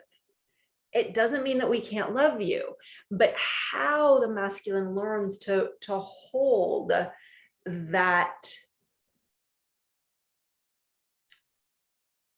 expression so that the yang, the masculine center, is still there while the sensitive emotion is fully being expressed. And in that space, when we are, again, understanding the differences in the dynamics, that that depth of being in the presence of the masculine being that can open its heart and share that vulnerability is exquisite. And it opens so much more love. So for you, I would want to look with you at what's happening within you. And is there a misalignment and over amping? And at that point, if there were, then what creates that, so that then the adjustment where that full vulnerability can be there and can be fully received. And then also, if it is judgment here, then how do you bring, and I say here, judgment and partner, how do you bring your experience and share, so that in this case, she might hear and open up to something different. So that's then the relational dynamic between. So again, thank you for that question. Powerful, powerful, powerful, powerful. And we are 8 minutes over, and I am so extraordinarily grateful to each of you that showed up here. I hope that I get to work with you personally, and if not personally, that we get to dance somewhere else together. And I know the power and potential of everything that's here, that the ripple in your own life, and I've watched this work ripple. I didn't say this anywhere else, but this work, I've watched it change grandparent to grandchild, mother to son, father to daughter, father to son, entire departments, entire companies shifting because of these shifts in communication, in love, in masculine, feminine dynamics. These dynamics are all in our romantic relationships, but they are in all of our relationships. So when you step into this, when you live this, when you begin to be you, you give people permission to be themselves. When you be you, you open the door to love. When you begin to understand the differences between masculine and feminine, you allow those masculine and feminine differences in others. And we no longer have to fight the differences and be frustrated by them, that the differences become the thing that we love and that blesses our lives. So I know that you'll be a ripple if you step into this, and I thank you for that. And I honor you. I see there's a couple of more questions that came in. And feel free, I will answer those couple of questions before I close. And there is a Sanskrit word that is namaste. And that word means the divine in me sees and acknowledges the divine in you. And I celebrate you, and I celebrate your heart. And I offer you a namaste. The divine in me sees and acknowledges the divine in you. And I invite you in these coming hours to really look at that stepping forward point. Because what we do in the face of the resistance, in the face of the busyness, in the face of life, that in our world can be so busy, but the busyness isn't probably going to go away. And what do we choose? Even in the busyness, even in the uncertainty, even in the fears, even with the saboteurs, what do you choose? And I hope that you choose you, and I hope that you choose love. Namaste, dear ones, and then I'll answer these last couple of questions. My husband says he likes vulnerability, yet whenever I'm vulnerable with him, he says it's too much. What does this mean? Another one that's hard without having the specifics. And this is a common one that, again, I can think of a couple of current people that I'm working with, and our idea, we have this concept of vulnerability, but if we dump everything on our masculine partners, they will tend to say that it's too much. If our masculine partners are our go-tos for all of our vulnerability and all of our emotions, it's too much. So we've got, part of it is self, part of it is community, and then knowing how we're opening with that. And again, similarly, when I said to the gentleman a little bit ago, if there's probably a piece of it that's going on your side, and there might be a love-hate relationship. I say love-hate, but the one foot on the gas and one foot on the brake. Like, I like it, but I don't know what to do. And this can show up with the masculine a lot. I don't know what to do. Like, now, like, yeah, but I want you to be real. I want you to be vulnerable, but what do I do? Deer in the headlights. And so that may be part of his side. And again, if he weren't to do this work, you being able to express and pay attention. So it's both being able to express what your experience is, and then be able to pay attention to his response, that you can create a different dynamic. So probably some of you, probably some of him, and how you're showing up, you work with that. And then understanding what's going on for him, and how we ask those questions in a way that we can be more deeply connected.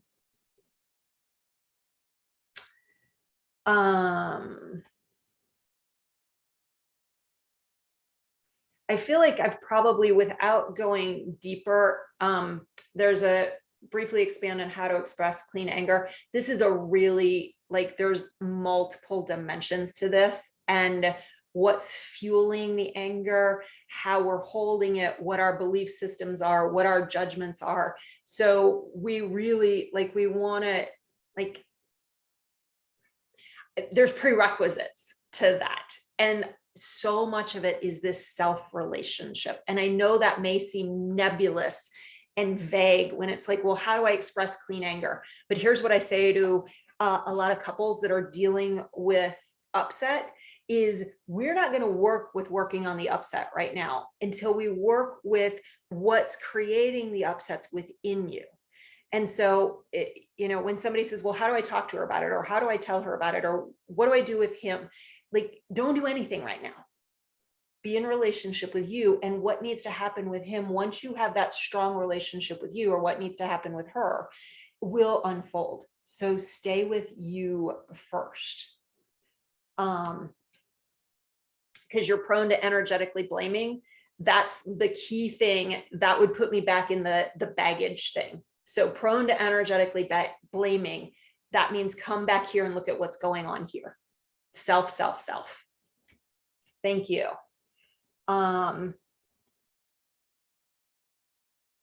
Yeah. And Paul, great. Will you, I've got the email address here. Yes, we'll reach out around that. Oh my goodness. Thank you guys.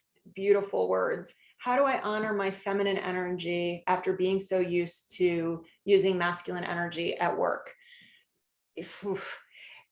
Again, kind of that, how do I step into and make a relationship with the feminine? Because it's like what we believe we have to do at work, and we're not, and changing it at work is not the first place, but we also have to be willing to look at changing it at work.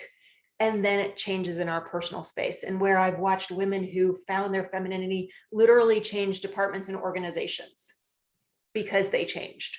But that's secondary.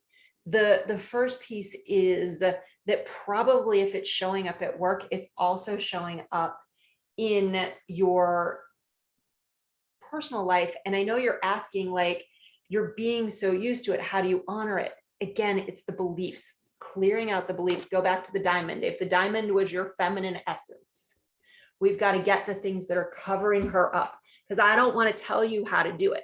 This is why I won't give you, anybody, tools that are only going to make the cover up bigger. I am so committed to removing what's in the way, because everything you need is already in you. There is nothing missing. Your femininity is there. She's just covered up. And there's a reason she's covered up right now. And we want to uncover her, not teach you how to do it, but reveal her. So it's step by step, looking at the consciousness, looking at the patterns, looking at the fears, and then beginning to explore it. How does she walk? How does she talk? How does she move? And we go into all of those things when we dive into all of our work. And literally, there is a difference in how she speaks. There's a difference in how she moves. There's a difference in how she stands. So those are all pieces that we look at. And does a wife embracing her feminine energy shift the marriage if her husband has slipped into his feminine energy after becoming disabled? I'm going to take away after becoming disabled and say absolutely. And then I'm going to say after becoming disabled, absolutely. And after becoming disabled is another piece in this dynamic that, again, it always takes two. So there may be pieces going on with him where he doesn't feel as masculine. And the more that you can remain in your feminine, and he discovers that he can be, and this would be a more complex, there's going to be multiple dynamics and a real listening and hearing each other to understand